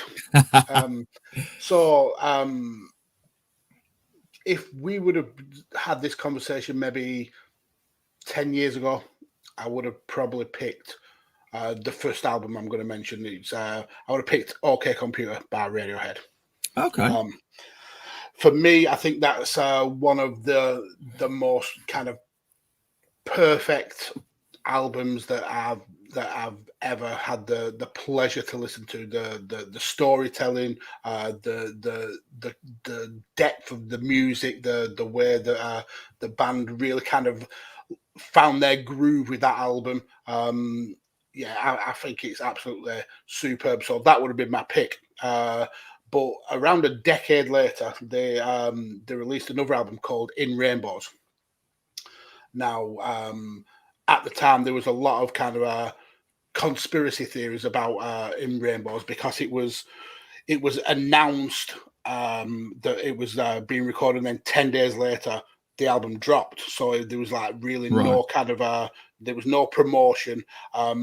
So music fans around that time were kind of looking at what's happening here, what's going on, because the album was essentially given away for free. You essentially downloaded it from a website, and you could donate what you felt that album was worth to you. Oh, okay. But there was always this link with the numbers 10. Because it was released in October. It was exactly 10 years to the day that since OK Computer was released. It was available 10 days after it was announced, and it was available to download from 10 separate servers. So there was a lot of kind of like links there, and then a lot of cryptic messages that Tom York and the band released all had like letter X's in and links to the number 10. So then a lot of people started going back and looking at OK Computer, because that its working title was 0 and 1, which is 10, which is 10 backwards, obviously. Mm-hmm. So it was kind of, if you remember the whole thing about Wizard of Oz, and if you play, I think is it Dark Side of the Moon, it kind of meshes together. I think it's that album. Well, if you play each track track on these two albums one after the other, so you start with like the opening track Airbag on OK Computer, then you go to the opening track on In Rainbows and keep backing and forward, and the audio kind of melds into each other, and it essentially becomes one song all the way through these two albums that were released a decade apart. So for me, it would be that playlist. It's called the 1 and 10 Binary Theory playlist. That's amazing. It's stunning. It really, really is stunning. It really makes you appreciate just how clever artists Radiohead actually are. How so seriously talented that this was a plan. This was clearly planned that this would happen. A decade apart, and it's just phenomenal to listen to, and it just blows your mind that this can be set up 10 years after the release of the first album. It's so super talented. I implore everyone to go and check out I think people have made loads and loads of Spotify playlists about this, so you can definitely find it on there. But it's called the 1 and 10 Binary Theory by Radiohead. It's stunning. It genuinely is stunning. It sounds incredible, man. Absolutely amazing. That just the foresight and the execution of that alone is just amazing.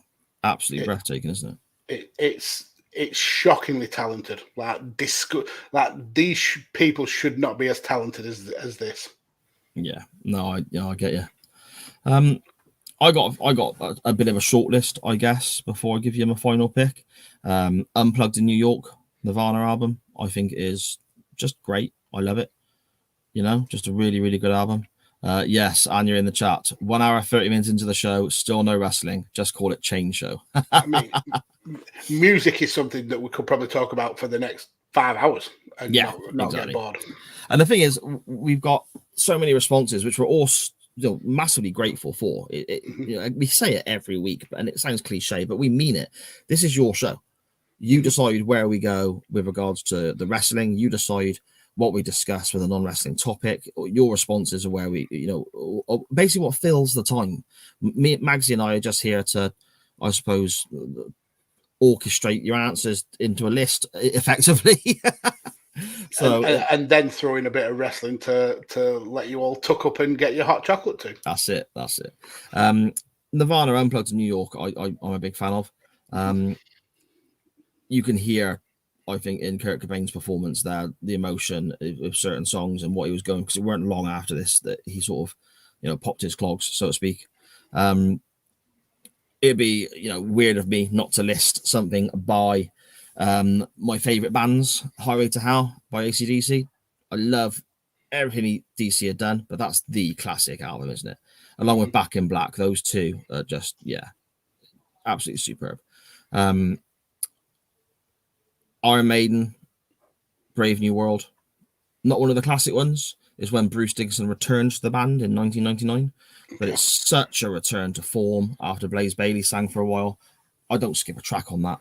But the one I'm going to go with is the album I keep returning to all the time. And whenever I get a new stereo, or I get a new headset, or I get a new CD player, or anything like that at all, the first thing I do is play this CD. As your level tester. Yeah, it's where I go all the time. And that's Rising by Rainbow.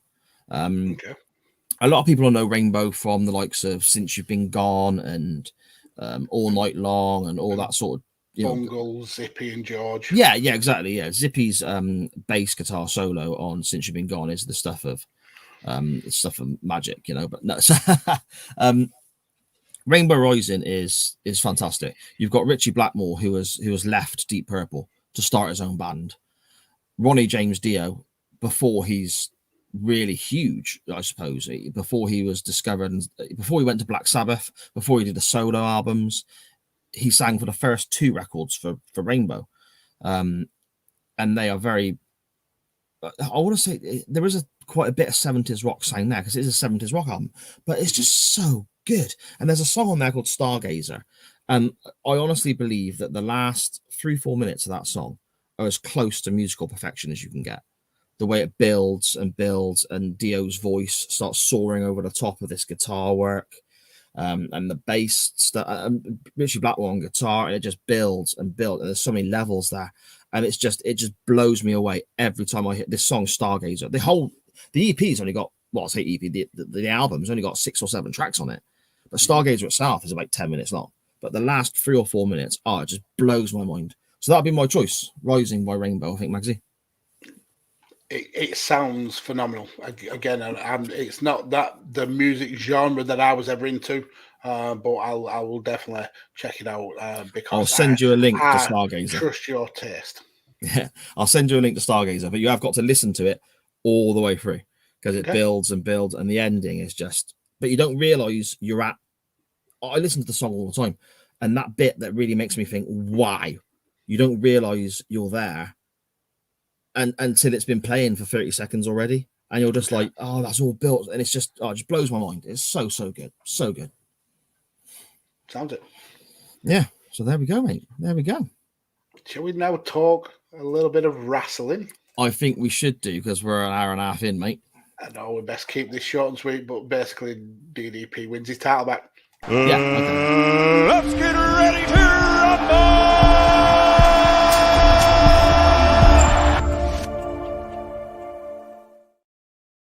Oh wow! Oh, and that actually happens as well. That's the best part. It's ridiculous booking at its very, very best, but yeah, that happens. Yeah. So Magsy's choice of Sting versus DDP from this certain episode of Nitro. Mags, I've been so unprofessional. I've not got the date in front of me. So it was the 26th of April, 1999. Yeah. So pretty much right in the middle of proper batshit crazy time in WCW. And this is actually like, we had it confirmed on Twitter, didn't we? This was before Mr. Russo arrived. Yeah, this, I think he said that this was when Kevin Nash had the book. But for people who, they may know this episode from something else, it's when Ric Flair was essentially sent to a lunatic asylum. It was that episode. It's ridiculous. You get all the way through the show, Ric Flair prancing round an insane asylum in his boxer shorts and his robe. Yeah, I mean, now it looks kind of creepy. I mean, some of the stuff that he does is, but this was ridiculous levels of comedy at the time. Yeah, it's just nonsense. Also, on the note of him prancing around in his boxer shorts, when this episode of Nitro started, the first thing that happens on this episode of Nitro actually is they have a little mini, like 3 or 4 bell salute to Ravishing Rick Rude, who passed away. And they used his proper name as well, which the proper spelling of his name, which was really cool. Yeah. And then it gives you one of these, last week on Nitro sort of flashback efforts. He's wearing the same boxer shorts. Rick Rude. The previous week. Ric Flair, sorry, the previous. Yeah, not Rick Rude. I would hope Rick Rude's wearing the same box shorts. I mean, how would he change them? Yeah. There's some dodgy people out there probably after some. No, I'm not going to true, but, No. He's essentially wearing the same stuff. So yeah, that kind of. I mean, I know it's not about the match that we're talking about, but it does need a little bit of light shining on it. How batshit crazy WCW at the time was. So Ric Flair was the president of WCW. Roddy Piper had come back to essentially take over because Ric Flair was a heel president. And one of the ways that Roddy tried to get Rick out of power was essentially getting his son to commit him to a lunatic asylum. So Roddy goaded Rick into making himself look a fool, which doesn't really take a lot. Maxie, that you said get his son to commit him. Yeah, the same son who has been playing a mental, crazy character himself for however long.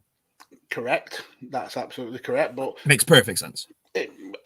does it? It makes absolutely not a lick of sense. Nope. So the week before, there's a kind of like a standoff in the ring with Rodder and Rick and Mean Gene's there, kind of like mediating. Rick says some stuff about him being the president of the United States, and then he's kind of gone into essentially taking all his clothes off, as Rick is wont to do. So he essentially he then served papers to say he's not mentally stable enough to run the company, and he would have to be put in a mental asylum. So he was dragged away at the end of that episode, looking very, very mental as he screamed out the ambulance window. And then we come back and he's in a mental home, and the nurse and the doctors are saying, "Is Ric Flair still here? Yeah, he's caused a lot of trouble. He's not allowed to watch Nitro," which is brilliant. That's a reward, surely, at this point. I mean, yeah, but the whole show is essentially Ric Flair controlling Nitro from kind of behind the scenes, because Rick was the president and Little Nate, Charles Robinson, was the vice president. So he essentially then was in full control, and he kind of went against the matches and the rules put in place by Roddy Piper, who was the commissioner at the time. So Rick essentially used Little Nate as a puppet to control the show. It was hilarious to watch, but ridiculous at the same time.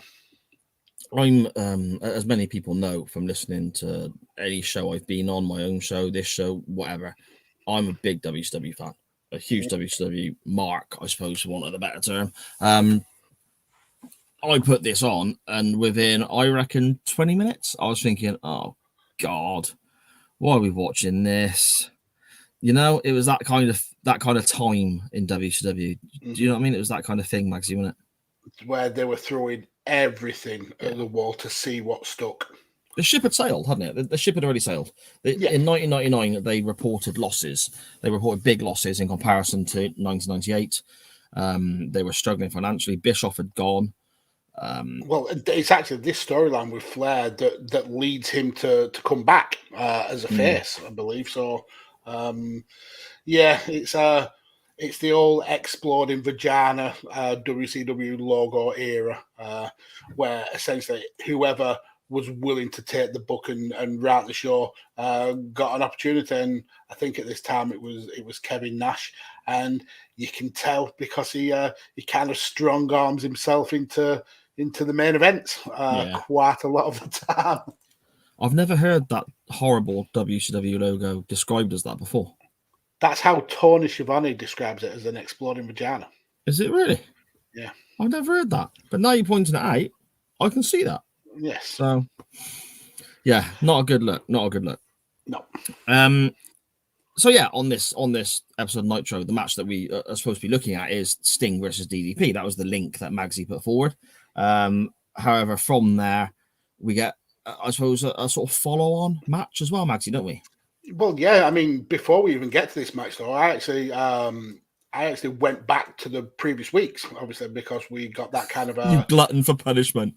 it was actually specific. The main event of the week previous was actually DDP defending the title against Goldberg. Yeah.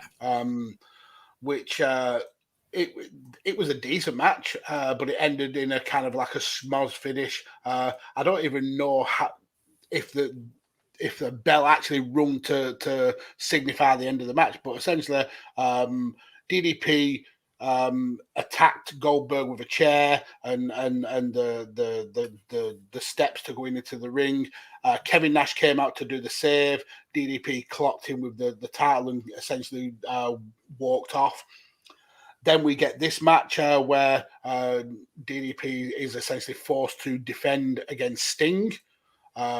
From Roddy Piper, which then puts him in the Sting and DDP in this kind of this four-way, and then afterwards we get Kevin Nash essentially using his already earned title shot for Slamboree a bit early and essentially right in the four-way for the main event.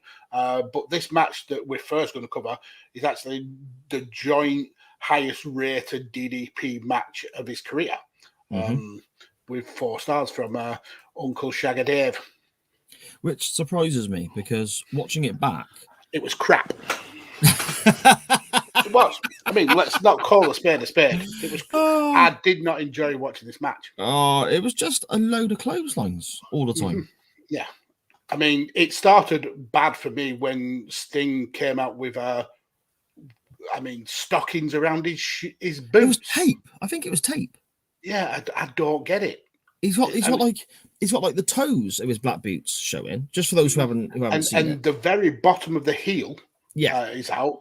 But yeah, it was weird. But sort of like above the ankle down was all taped up.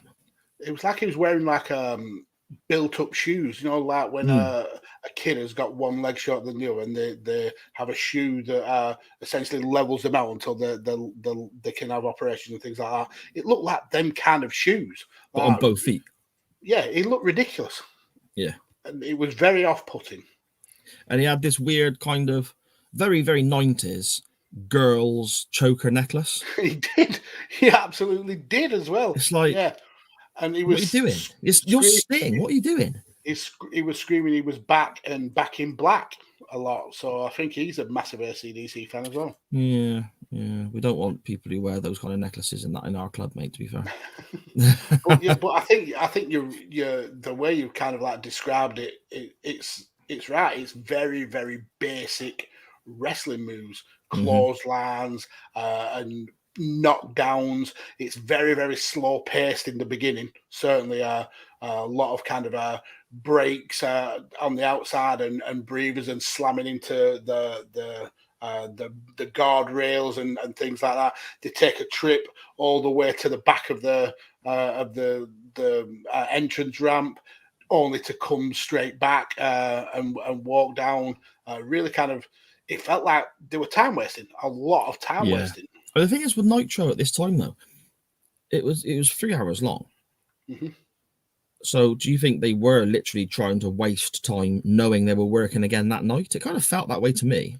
I mean, with the way the booking was, it feels kind of like the booking we get with Raw now, where it seems that a lot of stuff is changed either on the fly or very much last minute. So it feels to me that they had already been planned for maybe a 10-minute match or so, and then told, no, we need you to go 25. And they had to fill that gap, and the easiest way is to go for a bit of a wander. Yeah, or it looks like backstage there, the conversation of, okay, what were we going to do for 10 minutes? Throw a few clotheslines. So what should we do for 20? Let's slow it right down, essentially. So what should we do for 25 minutes? Throw a fuck more clotheslines. Let's just do what we were going to do. Loads more. And it is just that. It's like the story of which clotheslines hit and which clotheslines miss, for me, is the way it comes across. The finish I thought was all right, though, Magsy, with the tombstone counters and stuff like that. That was quite... The last, say, 3 or 4, maybe 5 minutes is pretty good. You get the Page has been using the knees wrapped around the post a lot in his matches at this time. That part is cool. You get a bulldog and then the top rope splash.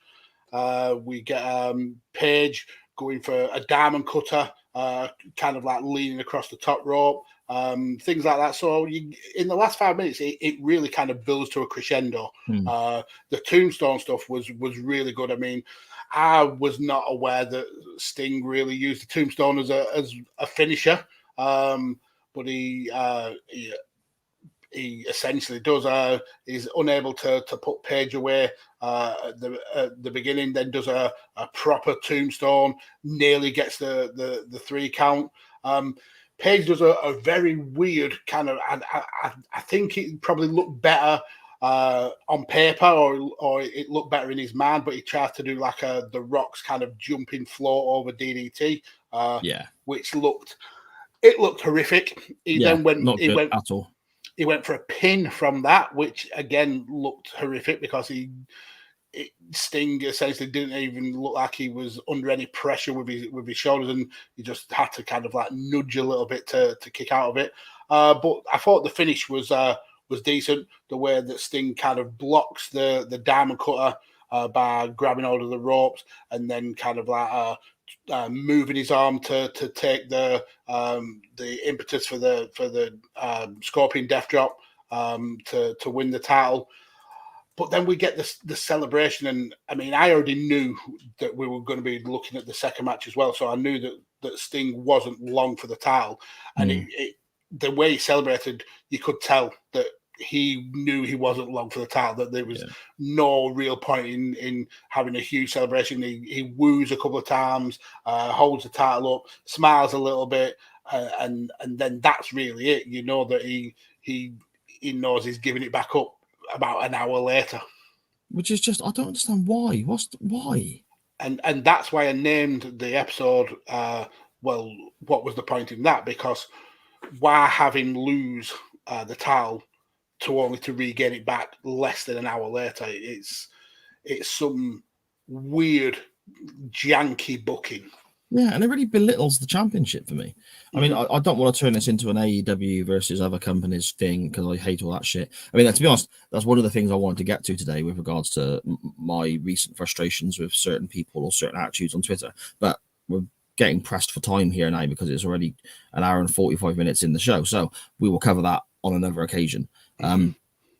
So apologies if anyone's tuned in specifically to listen to me rant, but you're not going to get that this week. But yeah, in AEW, the title seems to mean a lot because of the long title reigns. New Japan are the same. I think New Japan do it very, very well. But WCW here, they were changing the title twice on a show. And this isn't the only time they did this. I think, I don't know if it's What Culture or Cultaholic, they did a video of ranking the WCW title changes. And in 99, the title changed hands something like 40 times. Yeah.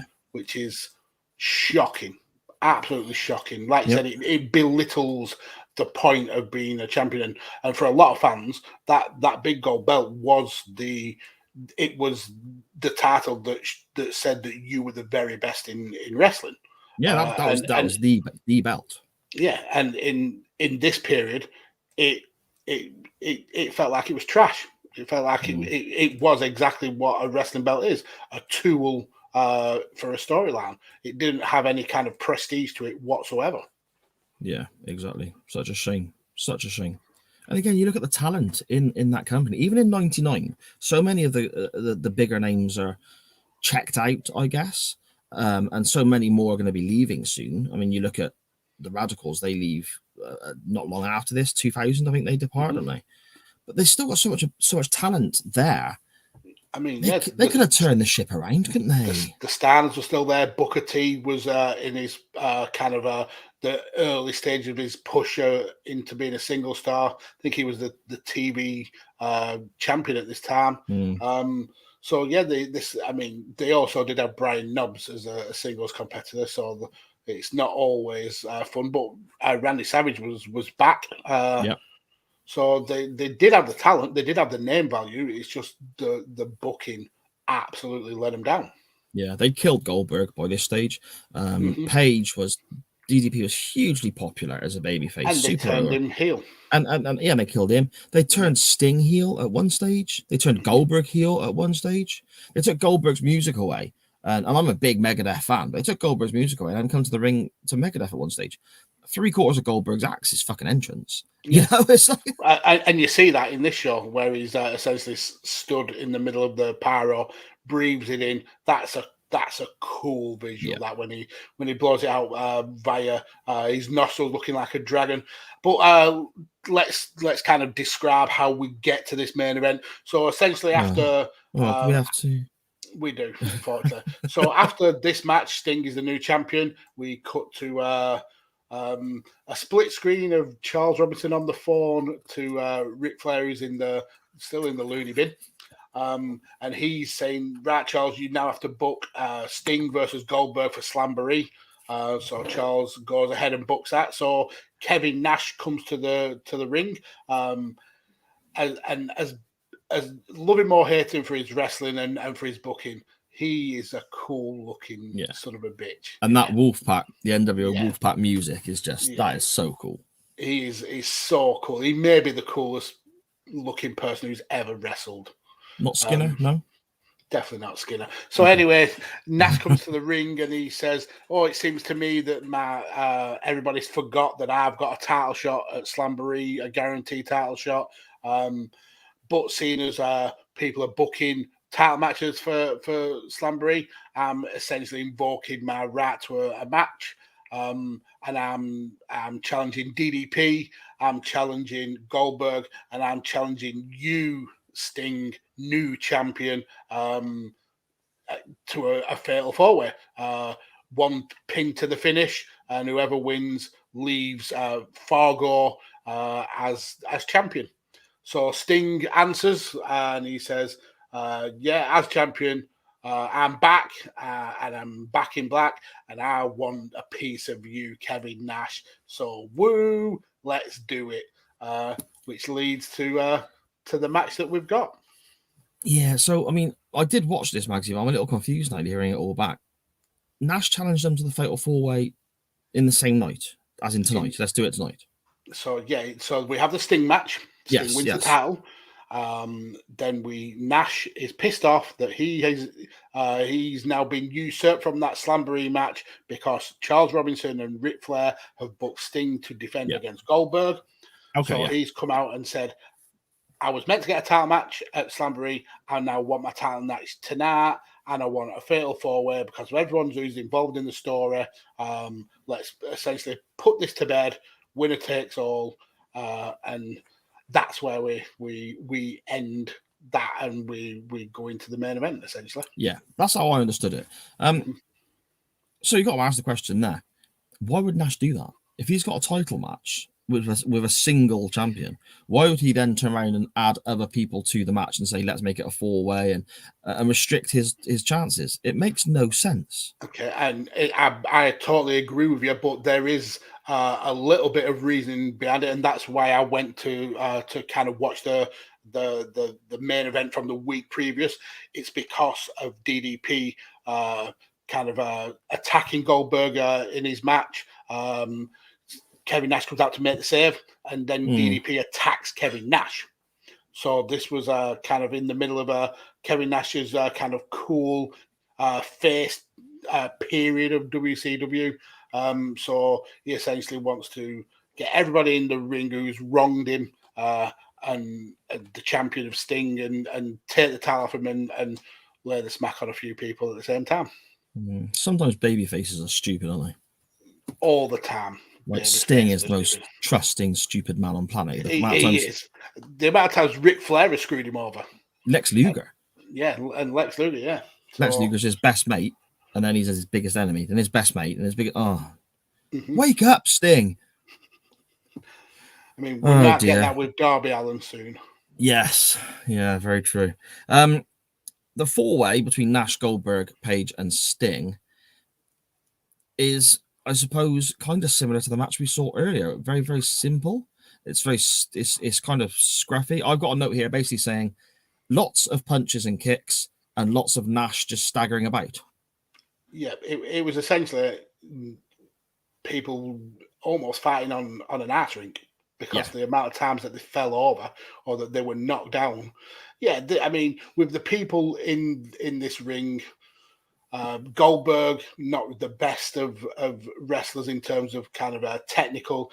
Kevin Nash, he's obviously the big guy, uses his boot a hell of a lot in this match, like a hell of a lot. But yeah, this was never going to be a classic. But I enjoyed it more than I enjoyed Sting versus DDP because it was short. It's horrible to say, but I was glad that it was short. If this went 20 minutes, I would have been tearing my hair out. Yeah. The fact it only goes about 7-8 minutes, it was like a godsend. Yeah, it is I literally. bitterly regret my pick. I bitterly regret it. Yeah, I mean, literally, I can summarize it so quickly. There's lots of punches and kicks. Nash is staggering around. Paige spends a lot of time on the outside. We get some stinger splashes. It's all a bit of a mess. We get about a dozen stinger splashes. Yeah. Nash goes for a kick in the corner, misses, and makes a really weird non-Kevin Nash noise. Yeah, that was it. We see a couple of spears, a jackhammer, then Randy Savage turns up. Yeah. And that's kind of it. And that leads to the finish, doesn't it? And Savage helps Paige, even though he's NWO, which kind of doesn't make sense. But WCW at this time made no sense. WCW in this time period gives me headaches. I mean, why Savage threw the nooks to the brass knucks to Paige is baffling. I mean, for someone who doesn't know, is not an avid watcher of this era of WCW, it seemed to make not a lick of sense. But yeah, essentially, we see a lot of kind of attempts at finishing moves that are broken up, a lot of kind of like heavy hitting moves, but nothing really technically skillful. A lot of stinger splashes. We do get a Scorpion Deathlock, which is nice, is decent, I suppose. And then we get the Savage reveal. He comes in, basically sides with DDP, and we get like I want to say it were a diamond cutter, but it was a horrific looking diamond cutter. It was a mess. It's just a mess, isn't it? Yeah, it is a mess. But DDP started the show as champion, lost the belt, and won the belt back by the end of the show. So we are in the status quo. And this is time in my life I'm never going to get back. I know, but I needed to win, so I had to butter up the electric with two terrible matches. Do you know what, right? You say you needed to win, and for somehow this got you over the line, okay? This fucking nonsense from crazy-ass time in WCW got you over the line. My selection was the Southern Boys versus the Midnight Express from the Great American Bash 1990. Two of the greatest tag teams of all time in one of the greatest tag team matches of that era, and yet people voted for this. Again, this gives me more headaches than I think WCW in '99 does. Why is that? Why? You are completing the heel turn today. Am I? Oh, yeah, you are. You really? The whole point of this show is not always to watch amazing wrestling, though.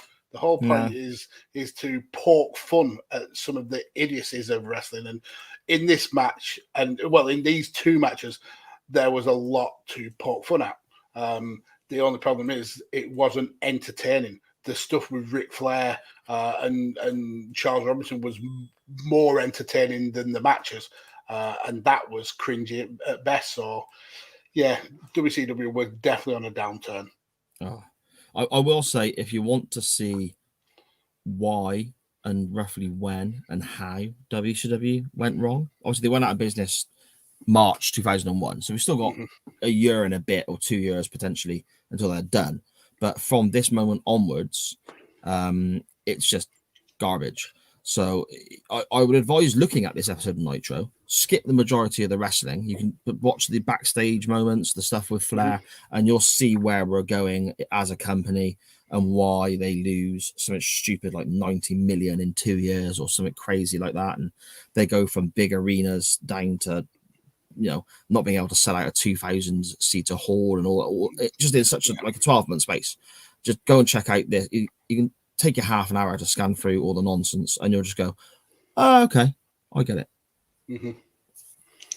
I'm glad I missed this era of WCW. If I was a huge WCW fan when this was going out live, I would be disappointed that I picked the wrong side. Yes, well, I think people voting picked the wrong side. Well, I'm sure we can make them do that again with this week's picks. Shall we have a look where we're going to go? Oh, no, we've got to rate it, Magsy. I'm going to rate this as a 3. This was one of both matches together are a 1.5. So Add them together. Yeah, 3. This is one of the worst things that we've watched so far. Is it worse than Meng Sting? Yeah, because we knew that was terrible. I mean, Dave Meltzer didn't give Meng versus Sting 4 stars. No. He gave Dallas versus Sting 4 stars. 4 stars. I completely forgot about that. You're spot on, mate. This was joint top with DDP's best matches in his career. This was 1A of his best match of his career. If that's the case, he's had a shit career, because this match was boring, and that's one of the worst things a wrestling match can be, is boring. I didn't enjoy it at all outside the last 3-4 minutes. Yeah. Okay, playing devil's advocate there then. And I like Diamond Dallas Page, but I can't pinpoint. Yeah, I like the guy. I can't pinpoint why. Okay, if this is the best match of his career, or joint best match of his career, can you name me any good DDP matches? This is it. And this was something actually we're thinking about whilst I was watching this match. What match was better than this? And I think his match at WrestleMania 18 versus Christian is a way better match than this. And is that more so down to Christian, I'd say? No, I think Dallas was certainly good at wrestling. But you can tell that he came to wrestling very, very late. He had that appeal with the crowd, but perhaps he didn't have the fundamentals down, especially enough to be the top guy in the business, the world champion. In hindsight, it wasn't a good move, I don't think, to have somebody so green as the top guy in your company. Yes. I'll tell you what, Chris in the chat there just gave a great shout. The Halloween Havoc match with Goldberg. That's a decent shout. That's a good contest. I don't mind that at all. Yeah, and I think it kind of like rubber stamps why we feel the way we do about Dave Meltzer, because he gave this a 4. He misled us. Yeah, and recently he's been doing the same with AEW matches. I mean, there was the hardcore match with Moxley and Omega, I think it was, recently, that he gave 4.5, even though he said in his review he hated it and he never wants to see anything like this again. But he gave it a 4.5. Yeah. And then there was another one recently that he said he didn't care for the match, but the crowd enjoyed it, so it's worth 4.5 stars. And it's where are you basing your rating system on? It makes no sense. We've watched worse rated matches than this. A lot worse rated matches that I thought were way better wrestling matches. And this got 4 stars. I don't understand it. So there you go. Anyone listening, watching the live, watching the video back, listening to the audio podcast version later in the week, the Meltzer star system is not to be trusted. The chain wrestling out of 10 system, however, is where it's at. It is. So, again, circling back, I would give these 2 matches together a 3.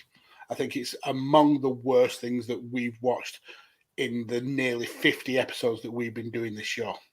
I bitterly regret putting these forward. Well, I don't actually, because it's been entertaining. We've got some enjoyment out of it. I suppose, maybe. I like the fact that we spoke about music for so long, so we haven't had to talk about this for too long. So for the audio release, I might just cut this wrestling bit out and just put about the music. I'm the similar mindset, Magsy. I enjoyed it because it was WCW rather than enjoying it because it was good. I like seeing Sting. I like seeing Goldberg. I liked all that, and the Flair stuff made me laugh for a bit before it wore quite thin. It wore thin very quickly as well. Very quickly. The final couple of minutes is a great exchange in the first match. Don't get me wrong. I'm going to go 4, I think. Purely because of the final exchange with the tombstone reversals and so on. took me by such surprise. It's probably like, whoa. Yeah. So I'll probably go a 4, I think, mate.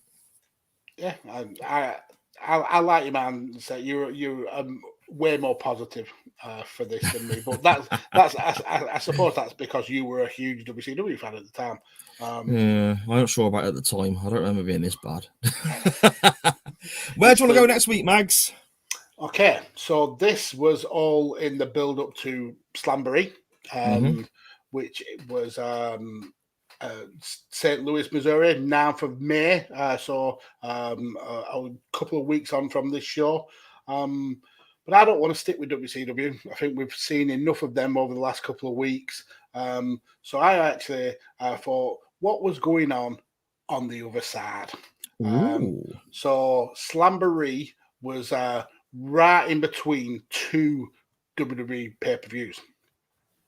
After Slamboree was Over the Edge 1999, which is for those who don't know, was it's not a show that I really want to revisit because of what happened on it. Unfortunately, we lost one of the best wrestlers never to be world champion in Owen Hart.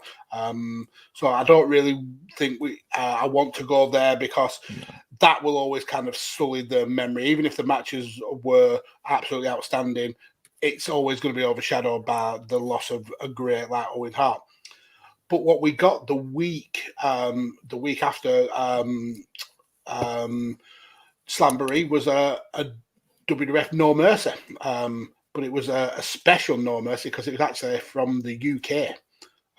So this took place from the Manchester Evening News Arena. It was actually the first ever No Mercy event, and later on in the year they'd have a full-blown WWF pay-per-view of No Mercy.